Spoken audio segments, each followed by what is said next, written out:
refresh and find a new space. I also might need to see if I can... Hi, chat room. Sorry about that. Don't know what caused it. It's just straight up gremlins.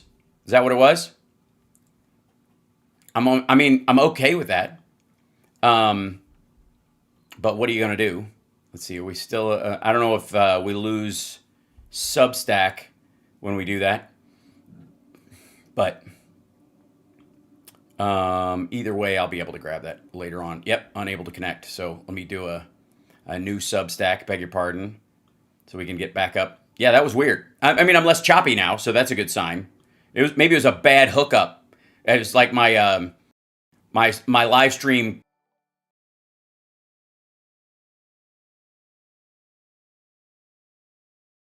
Bad. Okay. What was it? Oh yes. Up Ship Creek, I think is what I titled the show today. I'm going to do that and copy this, and then I'll put it back in here, and we'll get started again on Substack. Whoops, go back here. Save. And hopefully we'll be back up live on Substack in just 1 second. And do we have audio? Is there audio to be had? Yep, audio seems fine. All right, that's reassuring. And the chat room is here. What more could a young man ask for? There's a little bit of, it does not like it when I move a lot today for some reason. I think I was recording audio earlier. I came up with a song idea and I started tracking it, and I think my computer got like jealous of the streaming stuff. It's like, keep making music, you jerk. So audio's funky. Is it all right? It's still choppy. Yeah, I know. That's not really work on that. Let's see. Live program. This is that one. So I'll close this window just for that. Maybe it'll save me a little hassle. And then I'll put this away. Hopefully not tax my... okay, I'm going to close this entirely. There you go. Because I have a feeling part of this is there's an update for Safari, and it's just being a jerk. 650 miles? Wow, you jog a lot. All right. Yes, by the way, who was it?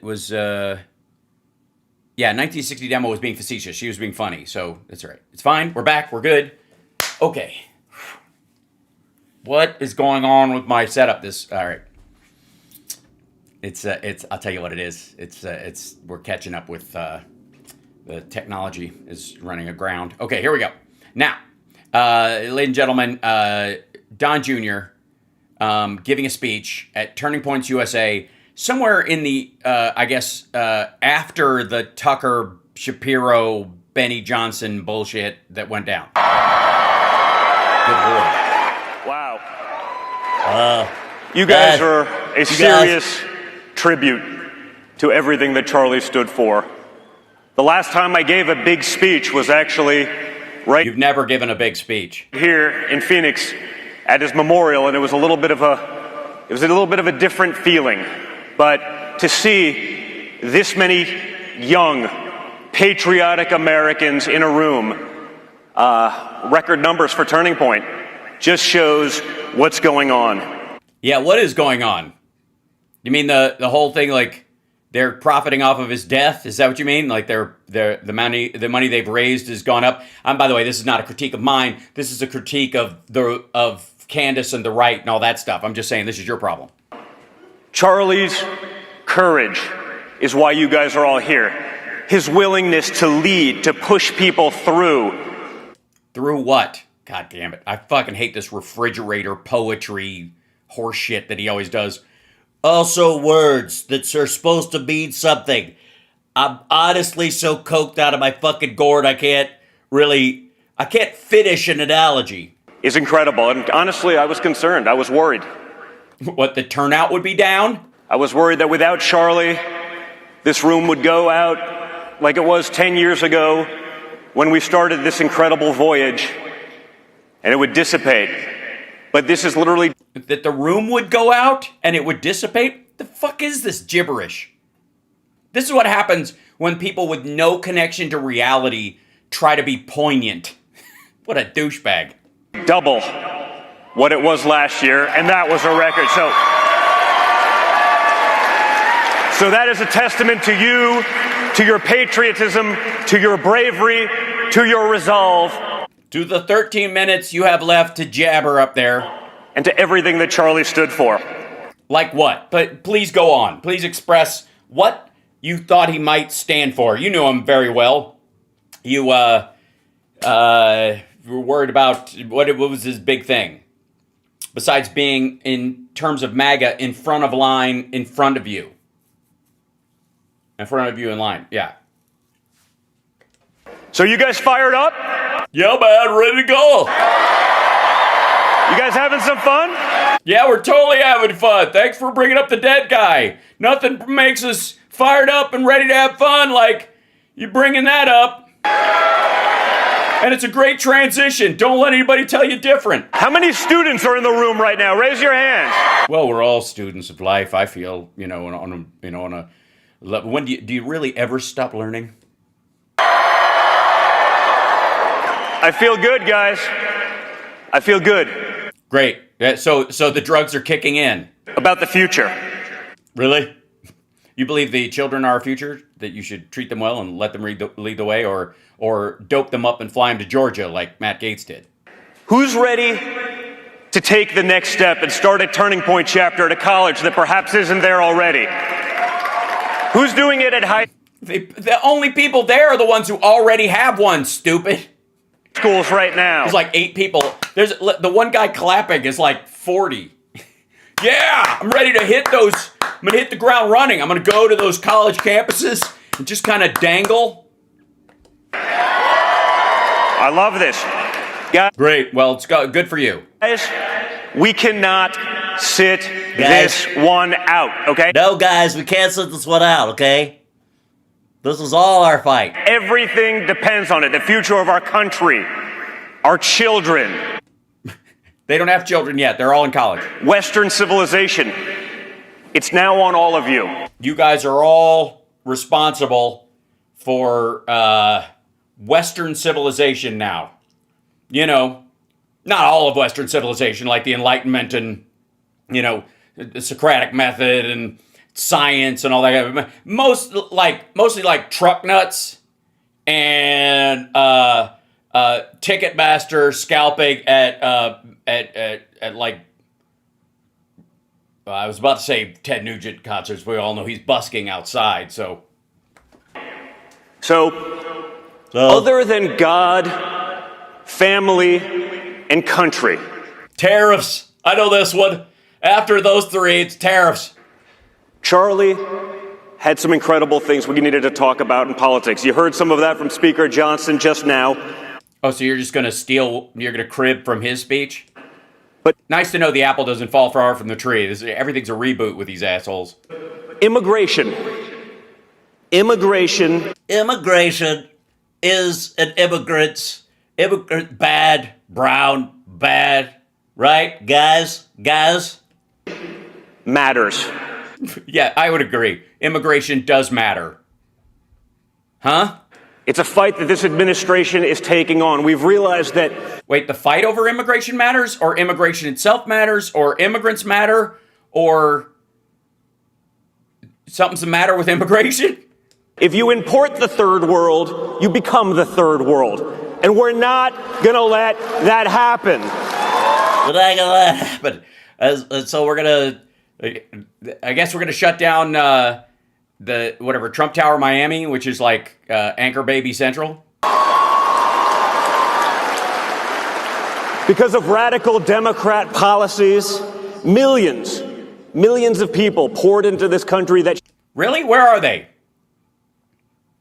I mean, if you're supposed to deport them, right? That's what I've heard. Like, we got to get these people out. Where are they? You're sending 200 guard and ICE guys into a neighborhood, and you're coming out with 6 people. You would make more headway if you deported the ICE guys. You would literally have higher numbers. What the hell?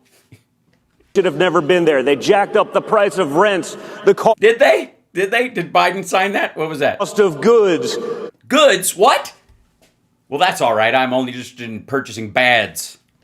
diminished our healthcare system and our education system. They diminished it? This is this refrigerator poetry horseshit.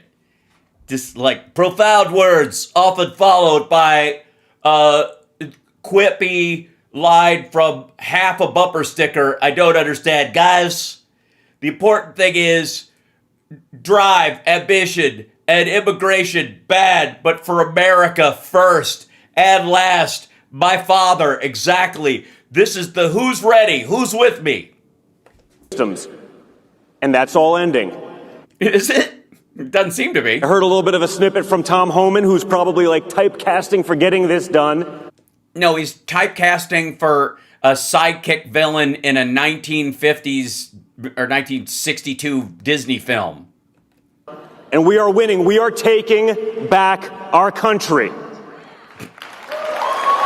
Yes, we're taking back we're taking our country back to preferably 1831. That'd be the sweet spot, really. Make no mistake, guys.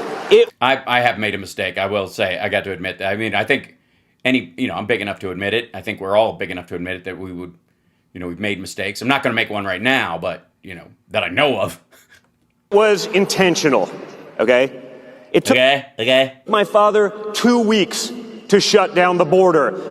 No, it didn't. He had to pass the big bullshit bill to pay for all of it. What do you think, the National Guard works for free? You think all the ICE agents work for free? You think all the Border Patrol guys work for free? You think adding personnel is just something the president can write a check for immediately? No, they had to pass a bill. They had to. If they didn't, they would run out of that funding under the emergency clause. They would run out of emergency funding, and then they would be stuck, and they wouldn't be able to do it. So you did need a bill. You did. You could shut it down temporarily for 2 weeks, but if you don't pass something, it will stop. Yeah. To end the insanity. Just in time for to begin the dementia. We didn't need new policies. We didn't need new people. We just needed a new president. We needed a new president who was... President. Can you say the whole word? Is it too much to ask? I don't want to be rude, but... Policies. We didn't need new people. We didn't need new people. We needed a new president who was willing... We need a new president. Well, it is Christmas. I want a new president. Look, wouldn't it be nice to find an old president once in a while? You look under the bed and you're like, oh my God, this was wrapped last year. I hope it's not something perishable. What's that green stuff seeping out of the side? Follow the law and get things done. Follow the law. That's adorable. Get what things done? Oh, right. Bailing out crypto fraudsters and massive drug dealers like the former president of Honduras, because you're going to run a crypto scheme with him and Peter Thiel. We're seeing the consequences of Joe Biden's policies. Joe Biden. And Democrat policies in general. Terror attacks. What? Your dad literally signed off on the asylum claim of the dude that just... All right. A couple of our National Guardsmen were killed by a guy your dad gave asylum to. They didn't re-vet anybody. This whole, day one, we're going to vet everybody, blah, blah, blah, horseshit. A few weeks ago, we're seeing... What were their names again? What was who they? Just, it should roll right off the top of your tongue. Your dad's the president. The crime. We're seeing the chaos. And responsibility for that doesn't just fall on Democrats. Thank you very much. It mostly falls on your dad. It falls on so many of the weak Republicans who just capitulated to the D.C. swamp. And we're going to put an end to that, too. Yeah, any day now. Guys, we're going to drain the swamp. I know we've been saying that for a decade now. But this time, give me 2 weeks. Some of the lauded voices, even in the Some of the lauded? I think the word is loudest. Some of the lauded voices, even in the Republican Party. My mistake. I was wrong. And you got it, I make no mistake, I made a mistake. He didn't say loudest, he said lauded. Some of the lauded voices. Now, he might have said loudest, but with a giant hole in his hard palate caused by cocaine use. I'm spitballing. Maybe, maybe not. It did sound a lot like louded, but that's what it would sound like if you had a ginormous hole right there from how much you snort. Demanded we bring in tens of thousands of unvetted Afghan refugees. For years, they turned Minnesota into little Somalia. Really? The Afghan refugees turned the Minnesota into little Somalia? Did the Afghans come by way of Somalia? Was there a connecting flight, or did they just take a boat from there? How's that working out for anyone? Well, for the 750,000, I think, what are there, 250,000 total Somalians in the country? And there have been like 60 or 70, 76 to 80 arrests for scamming and all this kind of stuff. For the rest of them, I mean, statistically speaking, lower than certainly the people who showed up on January 6th, for example, as far as violent criminals. Boo, Somalians are very dark-skinned. I'm not sure, guys. I keep hearing diversity is our strength, but I'm not so sure. I'm not so sure. Well, look around the room. My father Basically could do anything and get away with it, therefore so can I. So, J.D. Vance, Charlie fought to stop the nonsense. Ah, yes, the nonsense. Right. That's right. I love the fact that, because somebody's got to fight this. You can't just let nonsense rule. You can't let... Action replays in magnified fortune. You can't... nonsense. I mean, it's one thing... Salt water in their veins. You have that salt water. Don't let the doctors change it. Keep it. Because there's nothing like it. There's no blood like it. Well, at least we're fighting the nonsense. Heard that Saudi Arabia and Russia will repeat your... Oh. That's true. They repeat. They don't like the gas. That's true. The Burmese executives. So this Burmese, they say, pronounce it Burmese. At least we're getting rid of the nonsense. Michigan gave us Motang. All right. You were saying? A country cannot survive when it imports people who don't share their values. Right. So when are you leaving?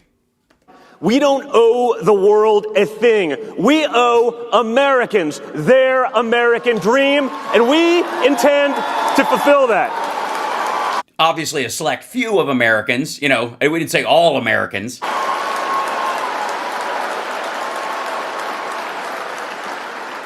It sounds tough. It does. Very tough. But we deserve it for the We do deserve the tough things. future, for the next generation, for all of you who are... This is just, I swear to God, this is like an ESL class wrote this by just like scribbling 3 or 4 words they've heard on television on a piece of paper and throwing it into a hat. Take on the mantle and lead this country to continued greatness. take on the mantle, lead to continued greatness and other things. Now, we're getting rid of the nonsense. Thank you. Finally, the nonsense we've gotten rid of. I mean, honestly, I was worried that they were going to keep some of the nonsense, We're going to be appointing very pro-crime judges. But I'm so glad they decided against it. Free health care for illegal... look. All right. No more nonsense. And it's going to be great. It is going to be great without the nonsense. That's true. I mean, what'd be greater? We're going to make America great again, but how can you make it great if there's a lot of nonsense left around? Right, guys? Guys, I wrote this down. This is written on paper. The other big issue that Charlie and I fought so hard for was Candace Owens' ability was the Maha movement. Maha. Yeah, yes, you've always been a huge health advocate with your pectoral implants. Charlie, myself, Susie Wiles, a small cadre of people were the guys that brokered that deal. So we Susie Wiles is the guy. All right. Well, hey, breaking news. stop allowing Big Pharma to put profits over actual health. To stop the insanity of Stop the insanity and the nonsense. jacking up our children with thousands of vaccines they don't need. Children don't even take 1,000 vaccines, much less thousands of vaccines they don't need. Like literally, there's a couple of dozen. Yeah, and that's pretty reasonable. Woo! No more giving 3,000 injections to a child, which never happened. Profits don't matter more than health. And when you do... Oh, that's fun. Are you guys enjoying liking the fact that eventually, because they're catching shit, they're starting to have to sound like Democrats? I consider it a win. Need actual health. They're fighting to make sure that Americans pay less than Europe. None of this nonsense where you buy a drug for $1,000 And then you cut it with some bullshit like baby laxative, and then I'm like, what's this stepped on shit, Carl? I mean, what was I saying? in Europe, American drugs are being sold for pennies on the dollar. That doesn't work, and It's because they buy them in bulk. they ended that with the most favored nation's executive order just a couple of days ago. Yes, a non-binding executive order, which cannot affect the prices of these things at all. I did it. Now, if they're not doing it, it's because they're not doing it. Not because I signed an executive order, which is like signing a fucking Post-it note and throwing it off a cruise ship, but still. And the big one of the ones I've been fighting since like I've been fighting this Is it just me, or is the cocaine making him sound more and more like Pee Wee Herman? Listen, Dottie, I'm a rebel, okay? 2015. I didn't realize it would even turn into a thing because it was always so insane I'm growing a beard, okay? to me. The transgender issue. There's going to be no more Oh my god.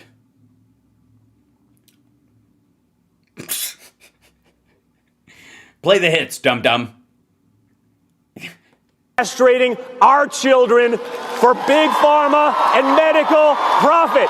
That bullshit ends now. For big pharma and medical profit. So apparently, behind the transgender movement is the pharmaceutical companies. Now, here's the thing.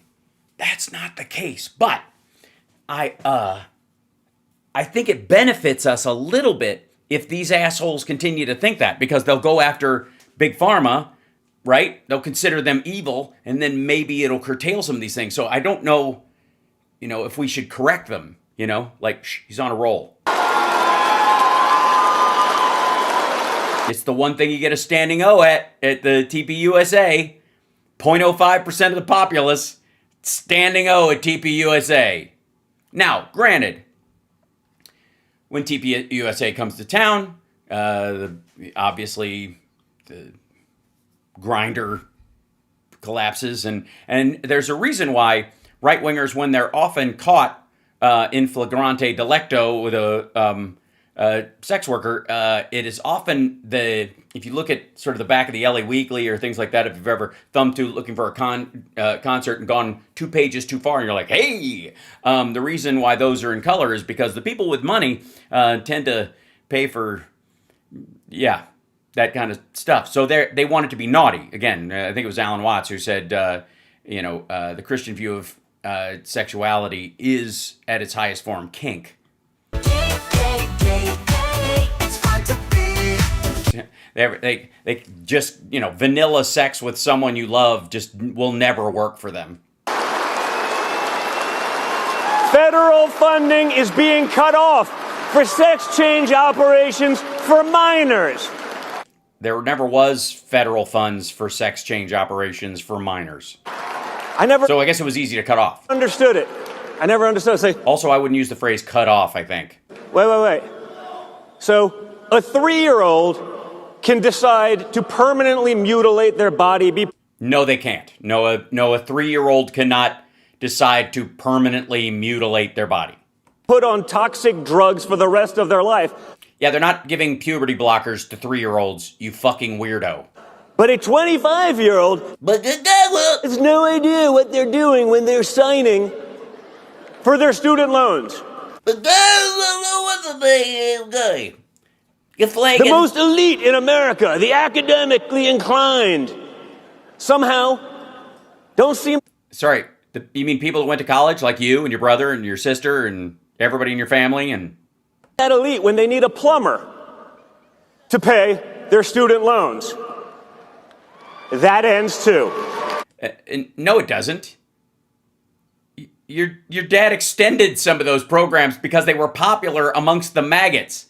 And everybody there, don't ask everybody if they're a fucking student and then shit on the idea that you might have to forgive somebody's loans at one point. Because I got news for you. Half of those assholes are getting like a degree in political science.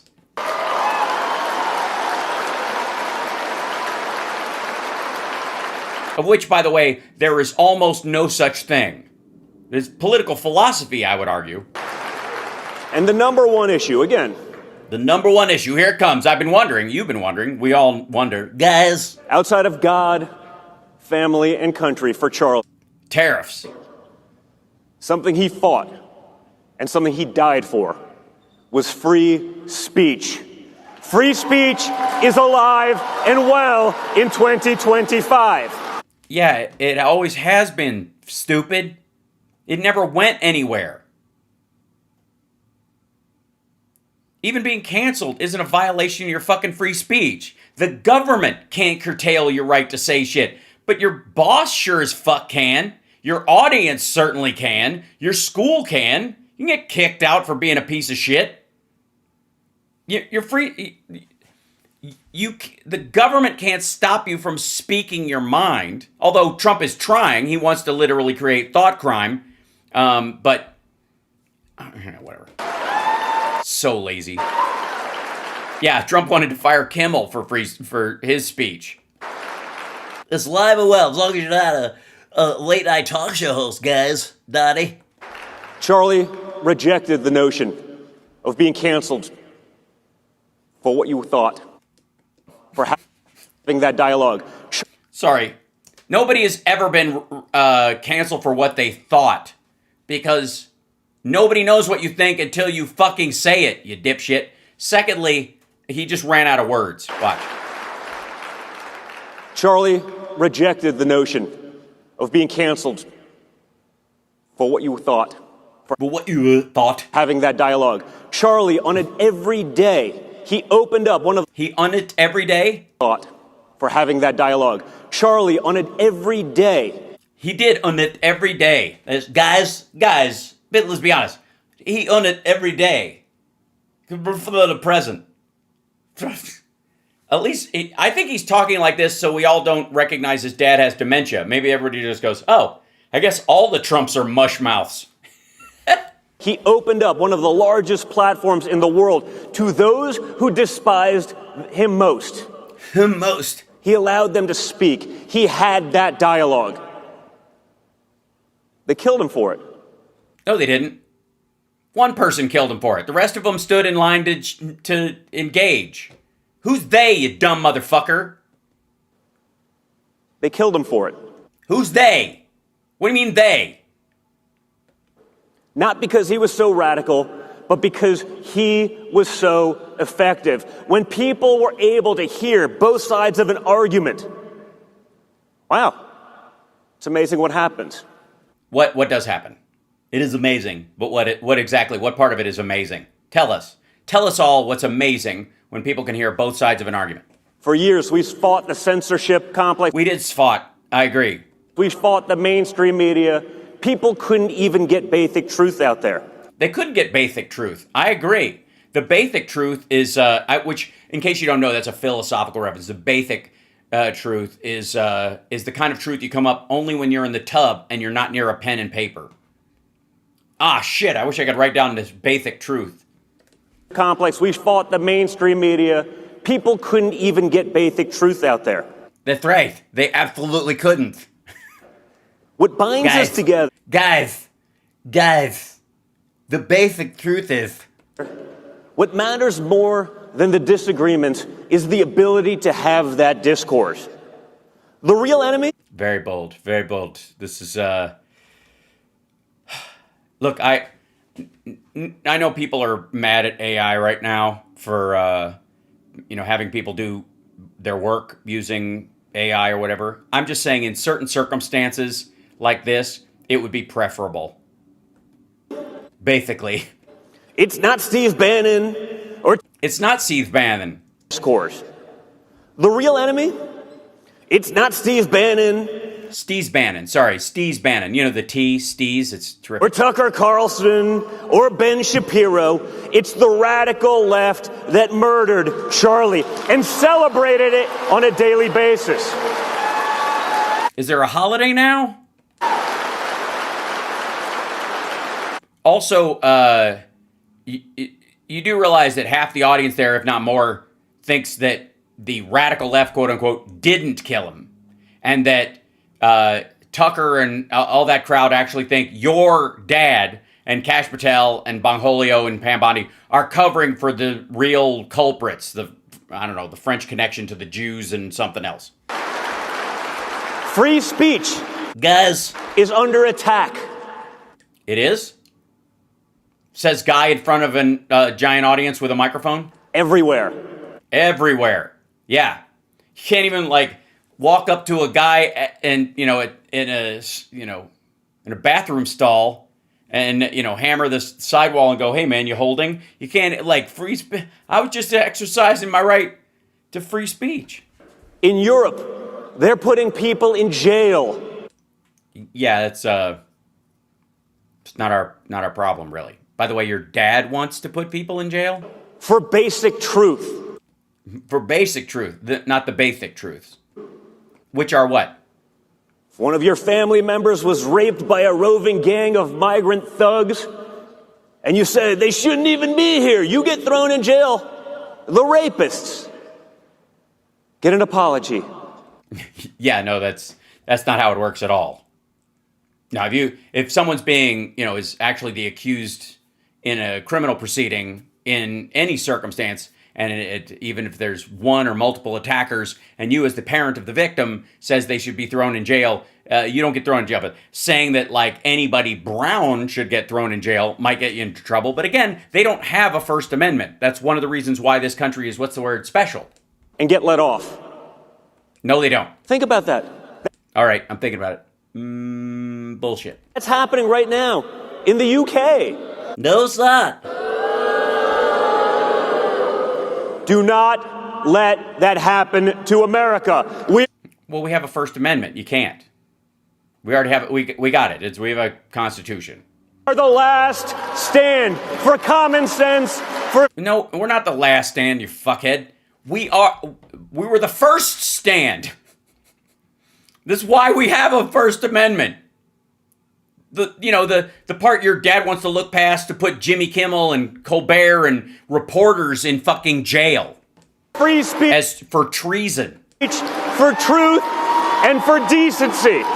Do Well, decency in air quotes. not squander that. Yeah, stop squandering it, you kids. We have to live that freedom every day. We do. It's a pain in the ass, but we do. America, guys, is not just an idea. Washington loves the saying, the issue is beyond right and left. No, it's not. That's a lie. We are in a real argument about what America is, what it stands for. Jesus Christ, is this labored? Get to it! We're not all Americans, is my point. Whether it survives for our children and our grandchildren after them. And our grandchildren's grandchildren, and our children's grandchildren's children's grandchildren, which I think I might have already said that because, yeah. America's not just an idea. No, it's not. It's a section of states all stuck together by an idea. Shit. It's a place. Ah, right. That's true. Yeah, I forgot about that. It's actually a destination as well. Certainly for, if you're one of the tourists who used to come here. With borders, with land, with history and battlefields. And tall buildings and glory holes and truck stops and places that sell oranges on the side of the road, and farmland where it's really easy to get lost, and dirt roads, which I have never seen. With Guys. patriots and incredible people. And losers and you know, flakes and dickheads. You know, it's America. Who want to see that perpetuate itself. They want to live that dream. I feel touched. Do you feel touched? What the fuck did he just say? Listen to this again. Children after them. Mm-hmm. America's not just an idea. Mm-mm. It's a place with borders, with land, with history and battlefields, with patriots and incredible people who want to see that perpetuate itself. They want to live that dream. Jesus Christ. George W. Bush called. He says, what the fuck are you talking about? Even I got confused listening to that. The belief that it's just an idea and it doesn't matter. No, it's an idea that matters. It's built on an idea. The idea is that the idiocy is you could dissipate that idea and it's just a place. Like the idea that's the root of the country doesn't matter. That it's really just geography, you fucking dipshit. That's how you lose a country, and that's been... You know, just like you could lose a country, just like you could lose your car keys and that little container that attaches to your key ring that has a funny white powder in it. Its other side's intention for far too long. There is no backup to America, guys. That's right. There is no Planet B. I mean, shit. There is no Aunt B. You are it. You are that last line of defense. I wish right after he said you are it, he just ran out. You are it. See a fucking base. That was the most based exit I've ever seen. Challenged everybody at Turning Points USA to a big game of tag. Patience, discipline, long-term victory. Yeah, because it's not going to happen right away. This whole 2 weeks thing is bullshit. These days, people want instant results. Yeah, lazy, especially kids today. Oh yeah. Remember the day after my father was inaugurated on January 20th. They were bugging him about the price of eggs. On the left, they ran with their sound. The price of eggs has right. Yeah. No, they didn't. Gone down. I'm sitting there like, wait a minute. Like, it's been like. No, they didn't. No, they absolutely did not. Nobody was saying as soon as he was sworn in, why the fuck aren't eggs coming down? They were like, you don't seem to have any kind of a plan to bring the price of eggs down. And basically he was like, I don't know, whatever they were doing during the Biden thing, we'll just wait it out. Obviously it's working. It's been like 14 hours. Yeah, that never happened. Of course, that then happened. Inflation hasn't gone down yet. It's been a week. Well, guys, it's hard to undo 4 years of... Also, nobody said it after a week. Nobody said inflation hasn't gone down after a week. It still hasn't gone down. It's still up. It's 2.7% right now. I would argue that they were fucking with the numbers. Yeah. Why are they all so angry? Because that's the gig. It's a subset of a subset of a subset of a subset of people. You have to understand that if you're there at Turning Points, you're a group within a group within a group within a group. Don't take this as an example of anybody but the dickheads standing there. Idiocy. Inflation's under control, but when you have compound interest on double-digit inflation for 4 years, those prices are still too high. We have to work on that, but it does... Sorry, compounding interest on... What do you think, people fucking took loans out to buy eggs? Doesn't happen overnight. It takes a plan. It takes a... Right, and that plan would be what? Tariffs are going to solve it all, and tax cuts. Process. We're building something that lasts. Not something that's fast. So don't expect to see it while my dad's still in office, or even J.D. Vance if he stays around for another 8 years. This is the kind of stuff you're not going to see for another 15, 20 years, but it will work. Stick to it. And if you see rich people like my dad and me and other people running off with all the money and that kind of stuff, don't lose heart. It's all just, that's going to happen to you. You're next in line to be a multi-guys. Have to be in that together through common sense, long-term approach. You guys You guys? are Charlie's legacy. You're also the biggest beneficiaries of his movement, of his ideas.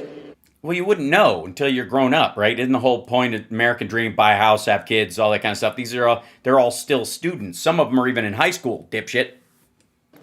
You guys are going to be doing this. Guys. I'm probably long. You guys. It reminds me of that scene in fucking Young Guns. You guys. Hey. You guys. Long gone. That matters. It does. It so matters. Not that I give a shit, but Don't squander that opportunity. don't squander it, guys. Keep that wave going. Yeah. You know, like, do not, if somebody does like this next to you, don't leave them hanging, bro. Like, don't be a suck, you know?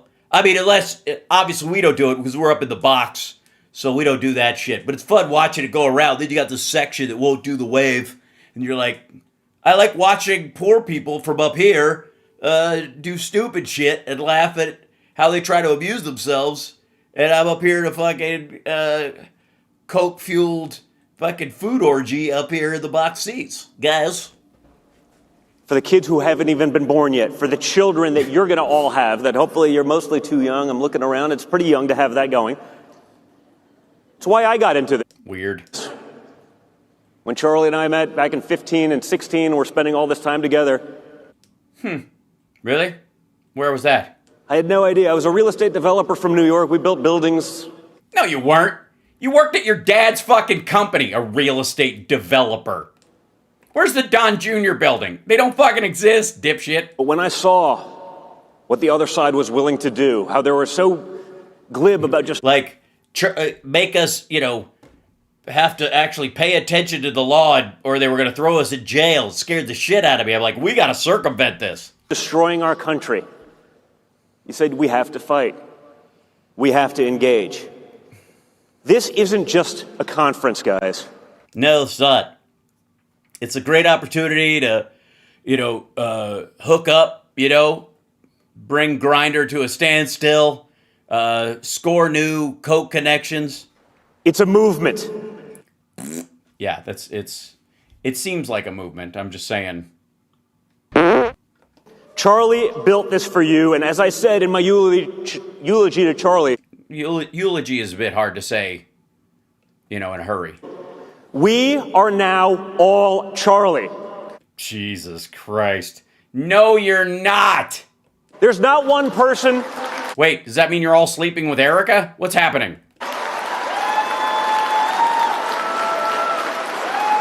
There's not one person that's going to replace Charlie Kirk, but if But all of us together can collectively form into a giant Robo-Charlie. each one of us take a fraction of what he was able to do, a fraction of his energy, his passion, his intelligence. What are you talking about? They had CPAC. This is Turning Points USA. Of course somebody could start another organization. Like, nobody's ever going to start another college political movement and put on big dipshit monster truck rallies like this. And we come together. Right now, over me. The movement that he wanted to achieve is totally doable, guys. This guys is totally doable. Like, the thing he was trying to achieve that he put all of his life into, none of you could even equal one iota of what he could do. But, you know, if you just did a little bit of this, we could totally just do it. Why don't we just do it? I'm just going to buy this thing, fuck it. Join a Turning Point chapter. If your school has one, get involved. If it They are. doesn't, start one. Bring 5 friends. That's right, because the numbers are down. Build more. Money's up. Money's up. Numbers are down. That's how we win. Become unafraid. That's right, finally, you chicken shits. If you're in this room, You big chicken shits. you've already taken those steps. That's right. Otherwise, you wouldn't have been able to walk to your seat. You would have had to, like, have someone drag you, I guess, or perhaps there was some sort of a catapult in the parking lot. You've done that. You've done it, and you'll do it again, and you might be doing it right now. I don't know. but you need to open the door for others. Why? Was this what kind of commie bullshit is this? They can't open the door themselves? Why the fuck are we letting them in, bro? Do you even border? You need to make it okay for them to take that step. Sorry, you do? We need more absolute wussies in our organization. It's not enough to have me and Eric and Ted Cruz. We need and Tucker Carlson and Ben Shapiro. We need Ben Johnson. We need a bunch of fucking weedies, guys. And we need like 900 more weenies and some blow. Get out there. Do it on college campuses, in classrooms, in conversations. That's filth. Don't ever give up. That's the spirit. That's so, man, those are the words you want to hear in a speech. Don't ever give up. Even though it's actually a religious phrase about releasing to God anything that is bigger than yourself, which is what Charlie Kirk actually talked about. You can argue that a big portion of what he talked about was the concept of giving up. We have to stay involved. We have to stay in the game. Midterms are coming around. Money is not going to, this blow is not going to buy and snort itself. The corner, and make no mistake, I think you've already made a few. the Democrat Party wants to do whatever they possibly can.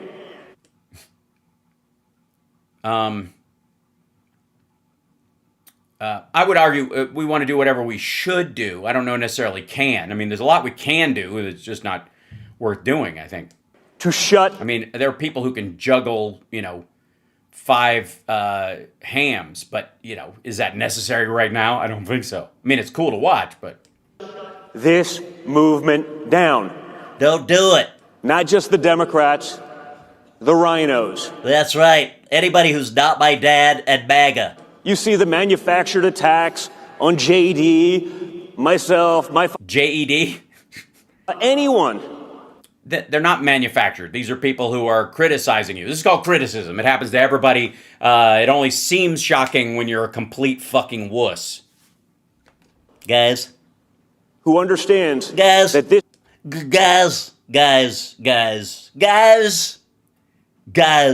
isn't the Republican Party anymore. It's the America First Party. It's the Make America Oh, shit. So I guess your next candidate will be Nick Fuentes? Great Again Party. And we are not going back.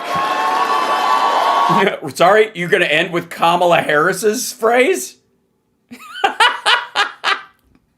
Magoo! We're not going back. Thank you. Ladies and gentlemen, Tim Kaine. Right. Standing ovation for Kamala Harris's campaign phrase.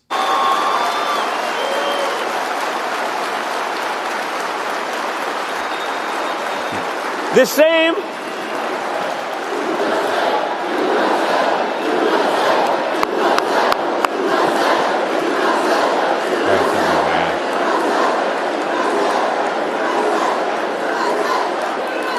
Guys, that was so cool. You were like chanting USA, and you only had to be told by like 16 people so they could play the tape of USA while somebody in the back yelled out something about that's Nick Fuentes' phrase, and everybody got mad and stuff, but you covered it, they edited it, we're all good now. Let's go back. Guys. I love it, guys. By the way, if someone wasn't chanting USA next to you, you know they're a Democrat plant, right? Because they just can't do it. It's like pouring holy water on a vampire. So totally like that. Or it's just douchey in that context. This presidency, guys, didn't happen by accident. No. Well, it kind of did. I mean, I would say that's proof that it did. Your dad did not expect to win.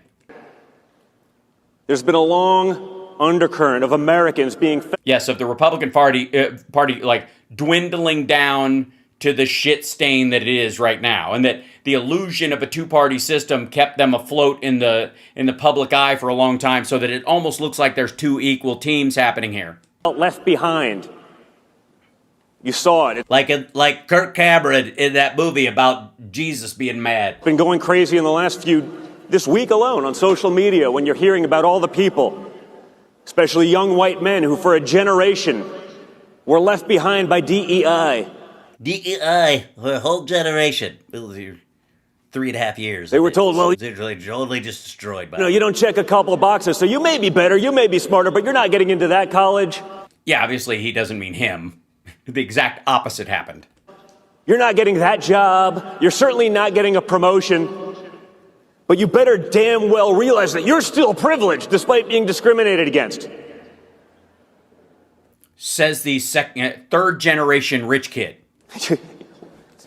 Guys, It's funny. it's funny. Well, I lost my place on the teleprompter. It's funny. But it's actually happening. It's happening. We can't let it happen, guys. It's happening, but we got to stop it. And we're going to stop it because we're going to not let it happen. And that's why everyone has to engage. Everyone can't sit out the midterm process or I'm talking to you, Jordy. I'm talking to you, engineering. Engage. this becomes a 2-year presidency, not a 4-year presidency. All right. Okay. That's I'm okay with that. Okay.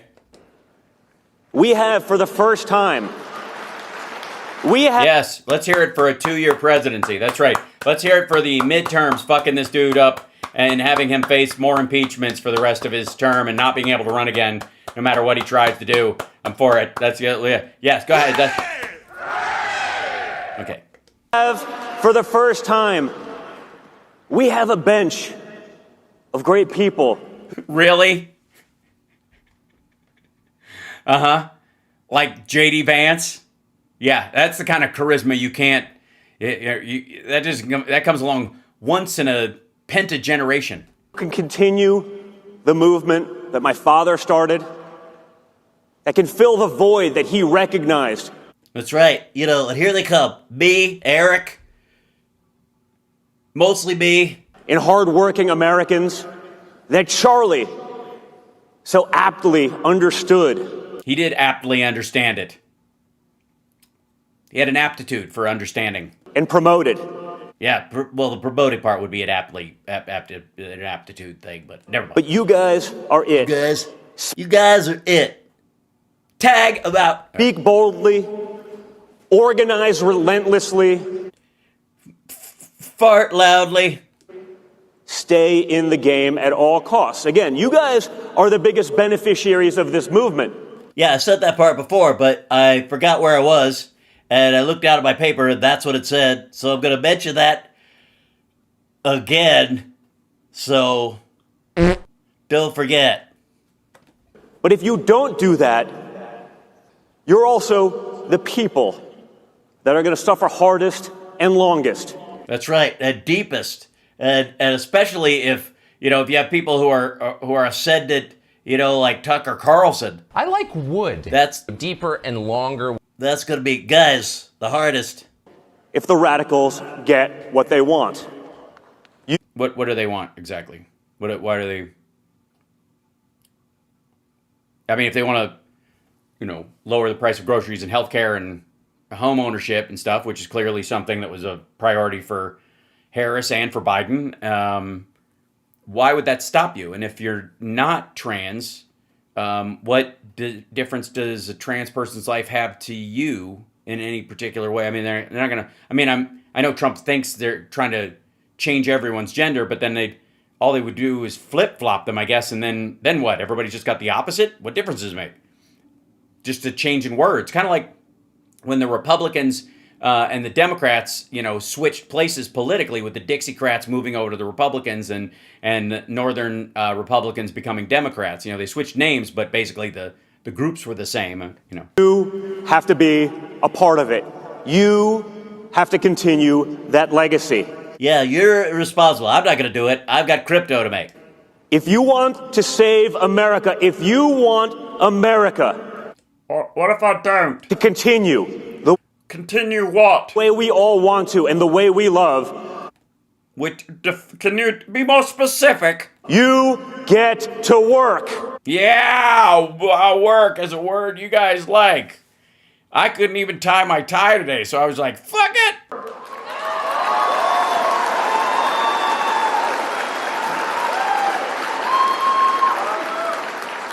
I wanted to call in a little guest Oh, dear. He may not be here today, but I wanted to make sure he had a chance to say hi.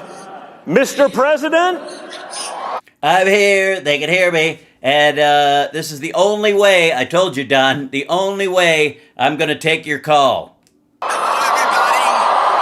everybody. Can you guys hear? I want to be with you, but I'll be with you soon. And I just want to say that nobody did more for me than Charlie, and there's nobody better than Erica.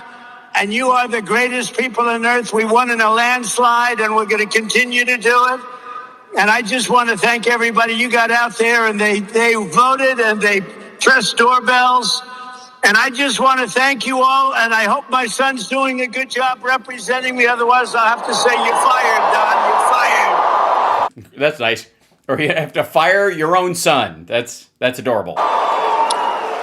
So thank you very much, and have a great day. And I hope Don makes a great speech. If he doesn't make a great speech, let me know about it. I'll give him hell. Well, is there an email we can send because I have some notes. I mean, let's start with he couldn't say the word president. Yeah, there's literally... Everybody, Don, go have a good time. And say hello to Erica. Go have a good time, everybody. Well, there's 30,000 young patriots in He hung up already. this room. The movement continues. They're looking forward to supporting you and everything that you, Charlie, and really everyone that's part of this movement stands for. So thank you. Oh, it's good that they're all there to support themselves in what they are doing for themselves, with themselves, and what they think and what they do. So they're doing what they do and thinking what they think. So not everybody can do that or think that does that or thinks that. Dad, we appreciate it. We love you. We'll speak to you soon. Thank you very much, and thank you very much, everybody. We love you. Have a great Christmas. Thanks, Dad. We love you. Didn't you mean Merry Christmas? Can't we finally say? So we now we can't say Merry Christmas. We got to say Great Christmas. What the shit? Thank you.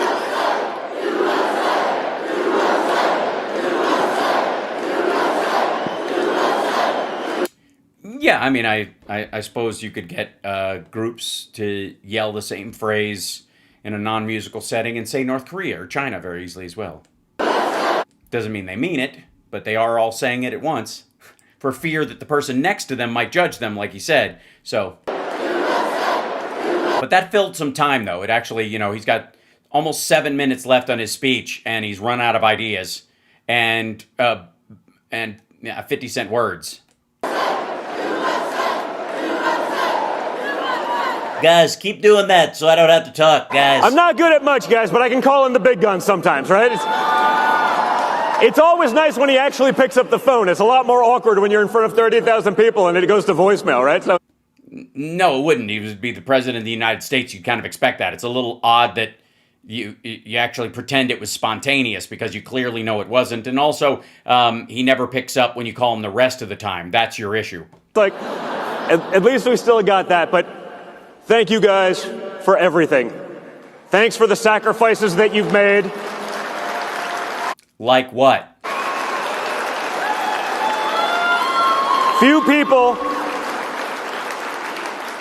outside of Charlie, Erica, and his incredible family understand the sacrifice that it means to take on that machine. I get it, guys. I understand what they will try to do. I understand that there is no limit to how far they will go. Yeah, there is, actually. We have all witnessed it. We have all seen it. But understand. Who's they, by the way? Also, I mean, I think he's talking about Crooks, who was a former maggot raised by maggots and clearly a disgruntled maggot who was listening to Alex Jones and talking. Alex Jones, like a month before, was saying Trump was an imperfect candidate, and if God forbid somebody should take him out, there would be such an outcry that you could backfill it with a true America First patriot and clear that out without all the baggage. That would be the thing. So, yeah. The only thing worse than that is the consequence of our apathy if we sit it out, if we don't get out there, if we don't do everything in our power to do that. So get out there. To do everything in your power to get out there. As a matter of fact, leave right now. Get unafraid. Yeah, Get Unafraid, which I think is that a Taylor Swift album? And If not, it should be. in the words of your favorite president. Fight, fight, fight. Thank you, AmFest. Thank you. Oh my God. He came up short. He did like, how much time? He had like 5 minutes left. Yeah. Yeah, way to phone it in, dude. Literally. All right, so that was Don Jr.'s attempt at some form of half-assed speech. Let me open this up. Where we go back to here. All right, now I closed my other windows with my clips in it because we were getting jagged video. Hold on. What's happening? Refreshing again. It's up. Yeah, okay. Oh, Facebook's up. Okay, good. We got to check in on these things. It's okay. All right. So let me check this real quick. Let's see. Yeah, here we go. By the way, maggots by and large are having a very hard time with their crowd. It should come as no surprise, but it's a consistent problem that they have, that they cannot agree on anything, that they are at each other's throats, and a lot of it has to do with both the Epstein files and the fact that what Trump is doing is hard for them to defend. And I'll give you an example right now. No more foreign wars, the peace president, we're going to stop being the world's police, all that kind of stuff, right? That was the big one. And we're going to save a bunch of money doing it because we can just take care of ourselves and we can increase our like military spending on, smaller, more technical stuff, and then save ourselves, like all the money that, and then that we normally waste sending money, military aid to other countries, blah, blah, blah. And then we end up with our first $1 trillion Department of War budget with an addendum that spends, almost another $1 trillion. So here's Trump giving a little speech he's at Mar-a-Lago because apparently the Oval Office is not gold-leafed enough for him, with Rubio and Hegseth and the Secretary of the Navy. Ding, ding, ding. Here we go. Okay, welcome to Mar-a-Lago, everybody. Beautiful. Beautiful. It's gonna be a thing. Wow. It's beautiful. It's This is first by the way, rendering that's a picture of the Trump class destroyer or whatever, like battleship they're building. what we're doing. So I want to wish everybody a big hello and Merry Christmas and welcome to Mar-a-Lago for this exciting announcement of the new Golden Fleet. We're calling it the Golden Fleet. Yeah, the Golden Fleet. Nothing floats better than gold. We're also announcing our first lead fighter jets. That's right. We're going to make stuff like now all of our fighter jets will be made out of lead and concrete because, it makes it feel sturdy. That we're building for the United States Navy. As you know, we're desperately in need of ships. Our ships, No, we're not. some of them have gotten old and tired and obsolete, and we're going to go the exact opposite direction. The opposite direction from obsolete? Okay, duly noted. We're delighted to be joined by Secretary of War Pete Hegseth, who's doing a fantastic job. Fantastic job using giant ships that we have already to blow up little fucking fishing boats out of the water with like 8 people in them and an outboard, Evinrude. Some people call it overkill. He calls it the warrior ethos. And Secretary of the Navy, John Phelan. Marco Rubio is here, who gave a great few words toward the end of last week. He spoke for a couple of hours on what a good job we're doing, which is true. No, he spoke for 2 hours basically to early launch his presidential campaign.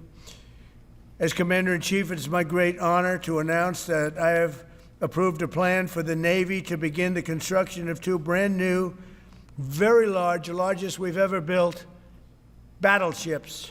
So they're not super carriers. It's the old world's tallest midget idea. You used to build the Iowa, the Missouri. the Wisconsin, the Alabama, many others. We had big battleships. These are bigger, but they will have 100 times they'll be 100 times the force, the power, and 1,000 times heavier. And also they will glow in the dark. And everybody will know that they're coming, and they'll have a brass band on the bow everywhere they go, and a statue of Leonardo DiCaprio saying he's the king of the world, with Trump's face on him. there's never been anything like these ships. These have been under design consideration for a long time. Okay, so they're not your class. You've just okayed the money for them. And it started with me in my first term, because I said, why aren't we doing battleships like we used to? And because they don't really work in the current system, because we use super carriers for the fighter jets, and we want smaller, more maneuverable boats, and so the battle carriers in the kind of mid class aren't as valuable in a lot of these circumstances. We have artillery class, kind of ships, and then we have the big ones, and the medium sized aren't effective in battle. And What was the answer they gave you? Money? these are the best in the world. They'll be the They're awesome in the drawing phase. fastest, the biggest, and by far 100 times more powerful than any battleship ever built. So if you That's right. They're 100 times more powerful than any battleship, and 10 times less powerful than a supercarrier, and about twice as powerful as a smaller class ship with modern extras on it and stuff.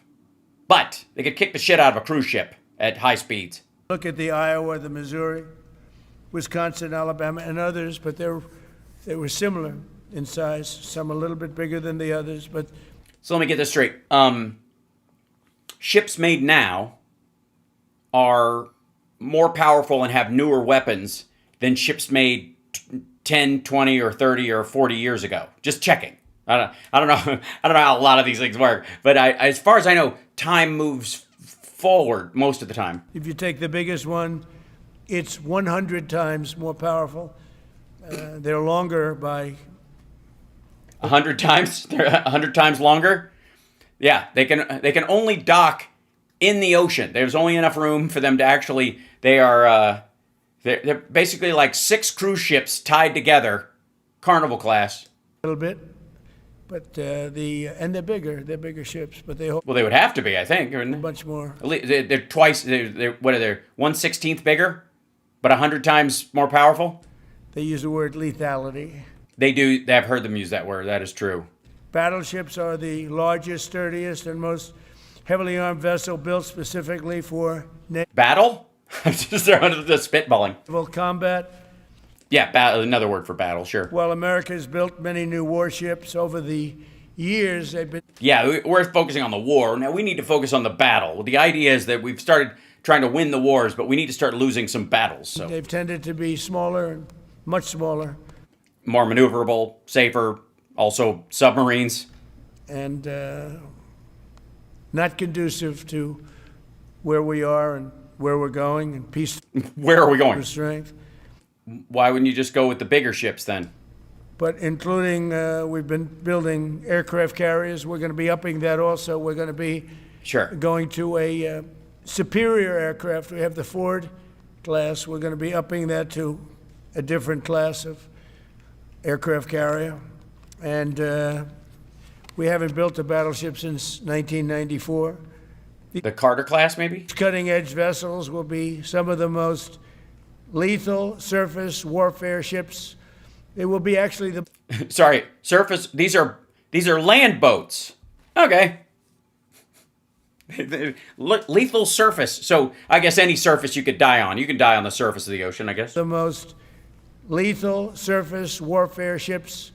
They will be actually the most ever built other than our submarines. We have submarines which will have, in many ways, even more lethality, and we have Really? Maybe that's the direction we should go. many of them under construction. Each one of these will be the largest battleship in the history of our country, the largest Yeah, obviously, and 100 times more powerful, apparently. battleship in the history of the world ever built.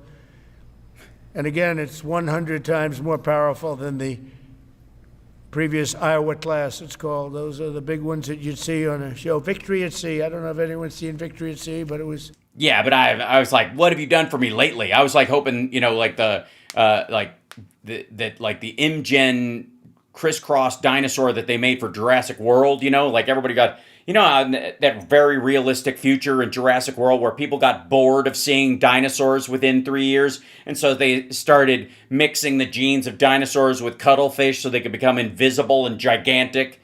Completely believable. Like who wouldn't get to Jurassic Park and go, seen it? Because, nobody goes to the zoo twice, am I right? So, yeah, I've seen Victory at Sea, but what are you even watching here, A classic. They'll help maintain American military supremacy, revive the American shipbuilding industry, and inspire fear in America's enemies all over the world. We want respect.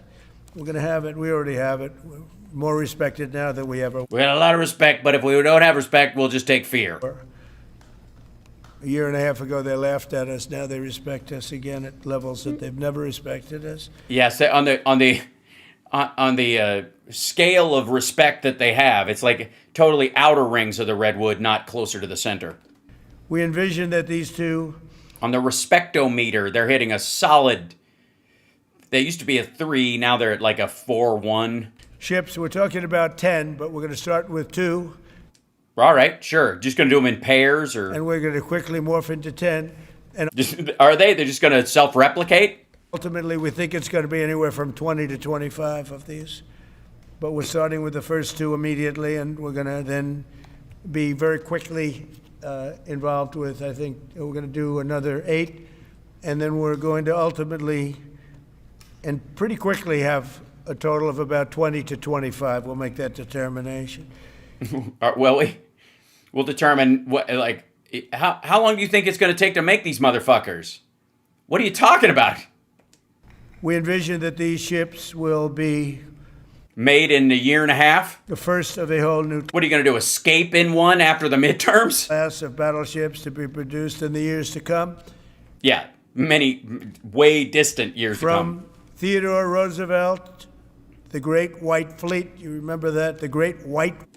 Yes, the White Fleet, very, very famous. The Fleet, I think is what it. Yeah. The Fleet, Fleet. Yeah, we remember that. Fleet, to the legendary USS Missouri, whose massive guns helped win World War II.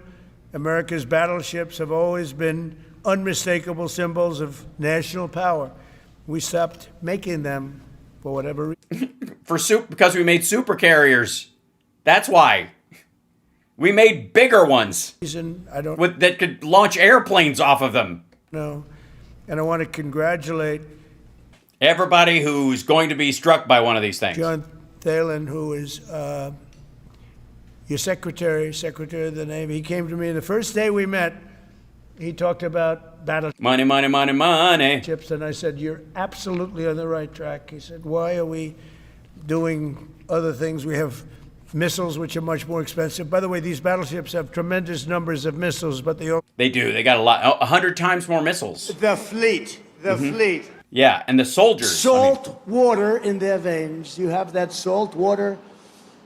Don't let the doctors change it. Keep it, because there's nothing like it. There's no blood like it. Huh? Of guns, and in many ways, guns can do the trick just as well as missiles. Yeah, it just depends. What trick are we talking about? Is this magic or juggling? A tiny fraction of the cost. That's right. Yeah, sometimes you could just shoot bullets.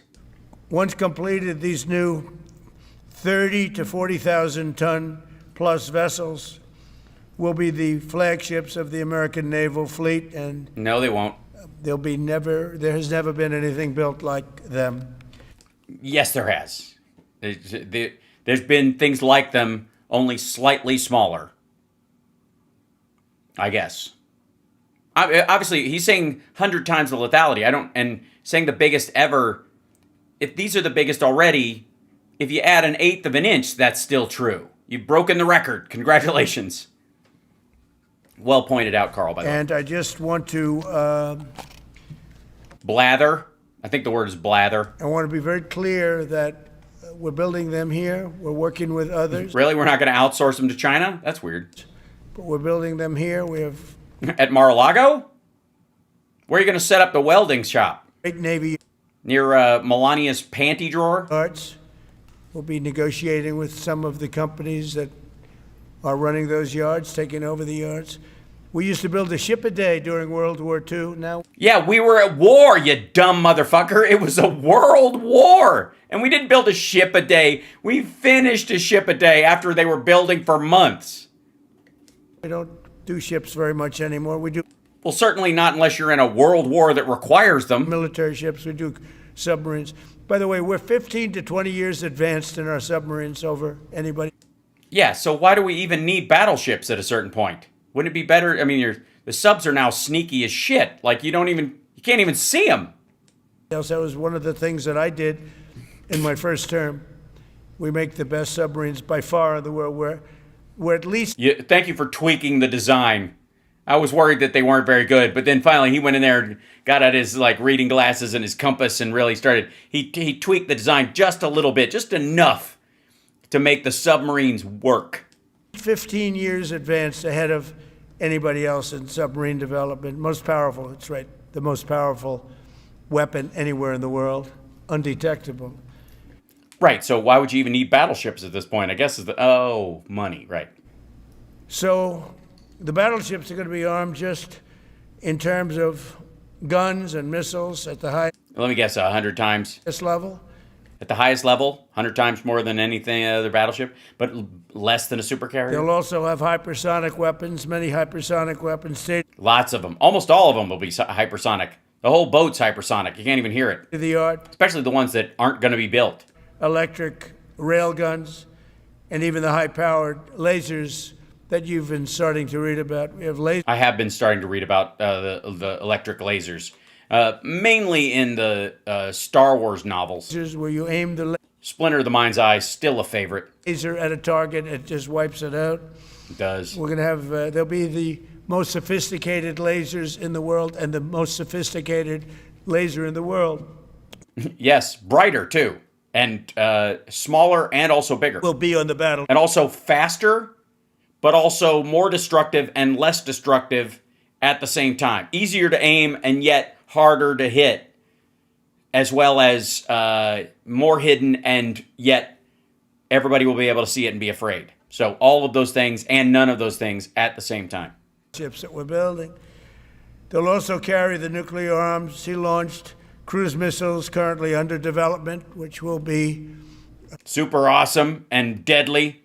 instituted pretty quickly, but Yeah, they're under development, but pretty quickly we'll just get right to more nukes. they're under development and they've proven to be extremely lethal. The U.S. No, they haven't. They're under development. And by the way, nukes are pretty lethal of all kinds. Very little gradation. They go from 0 to fucking terrible in an instant. Navy will lead the design of these ships along with me because I'm a very aesthetic person, alongside our Oh my God.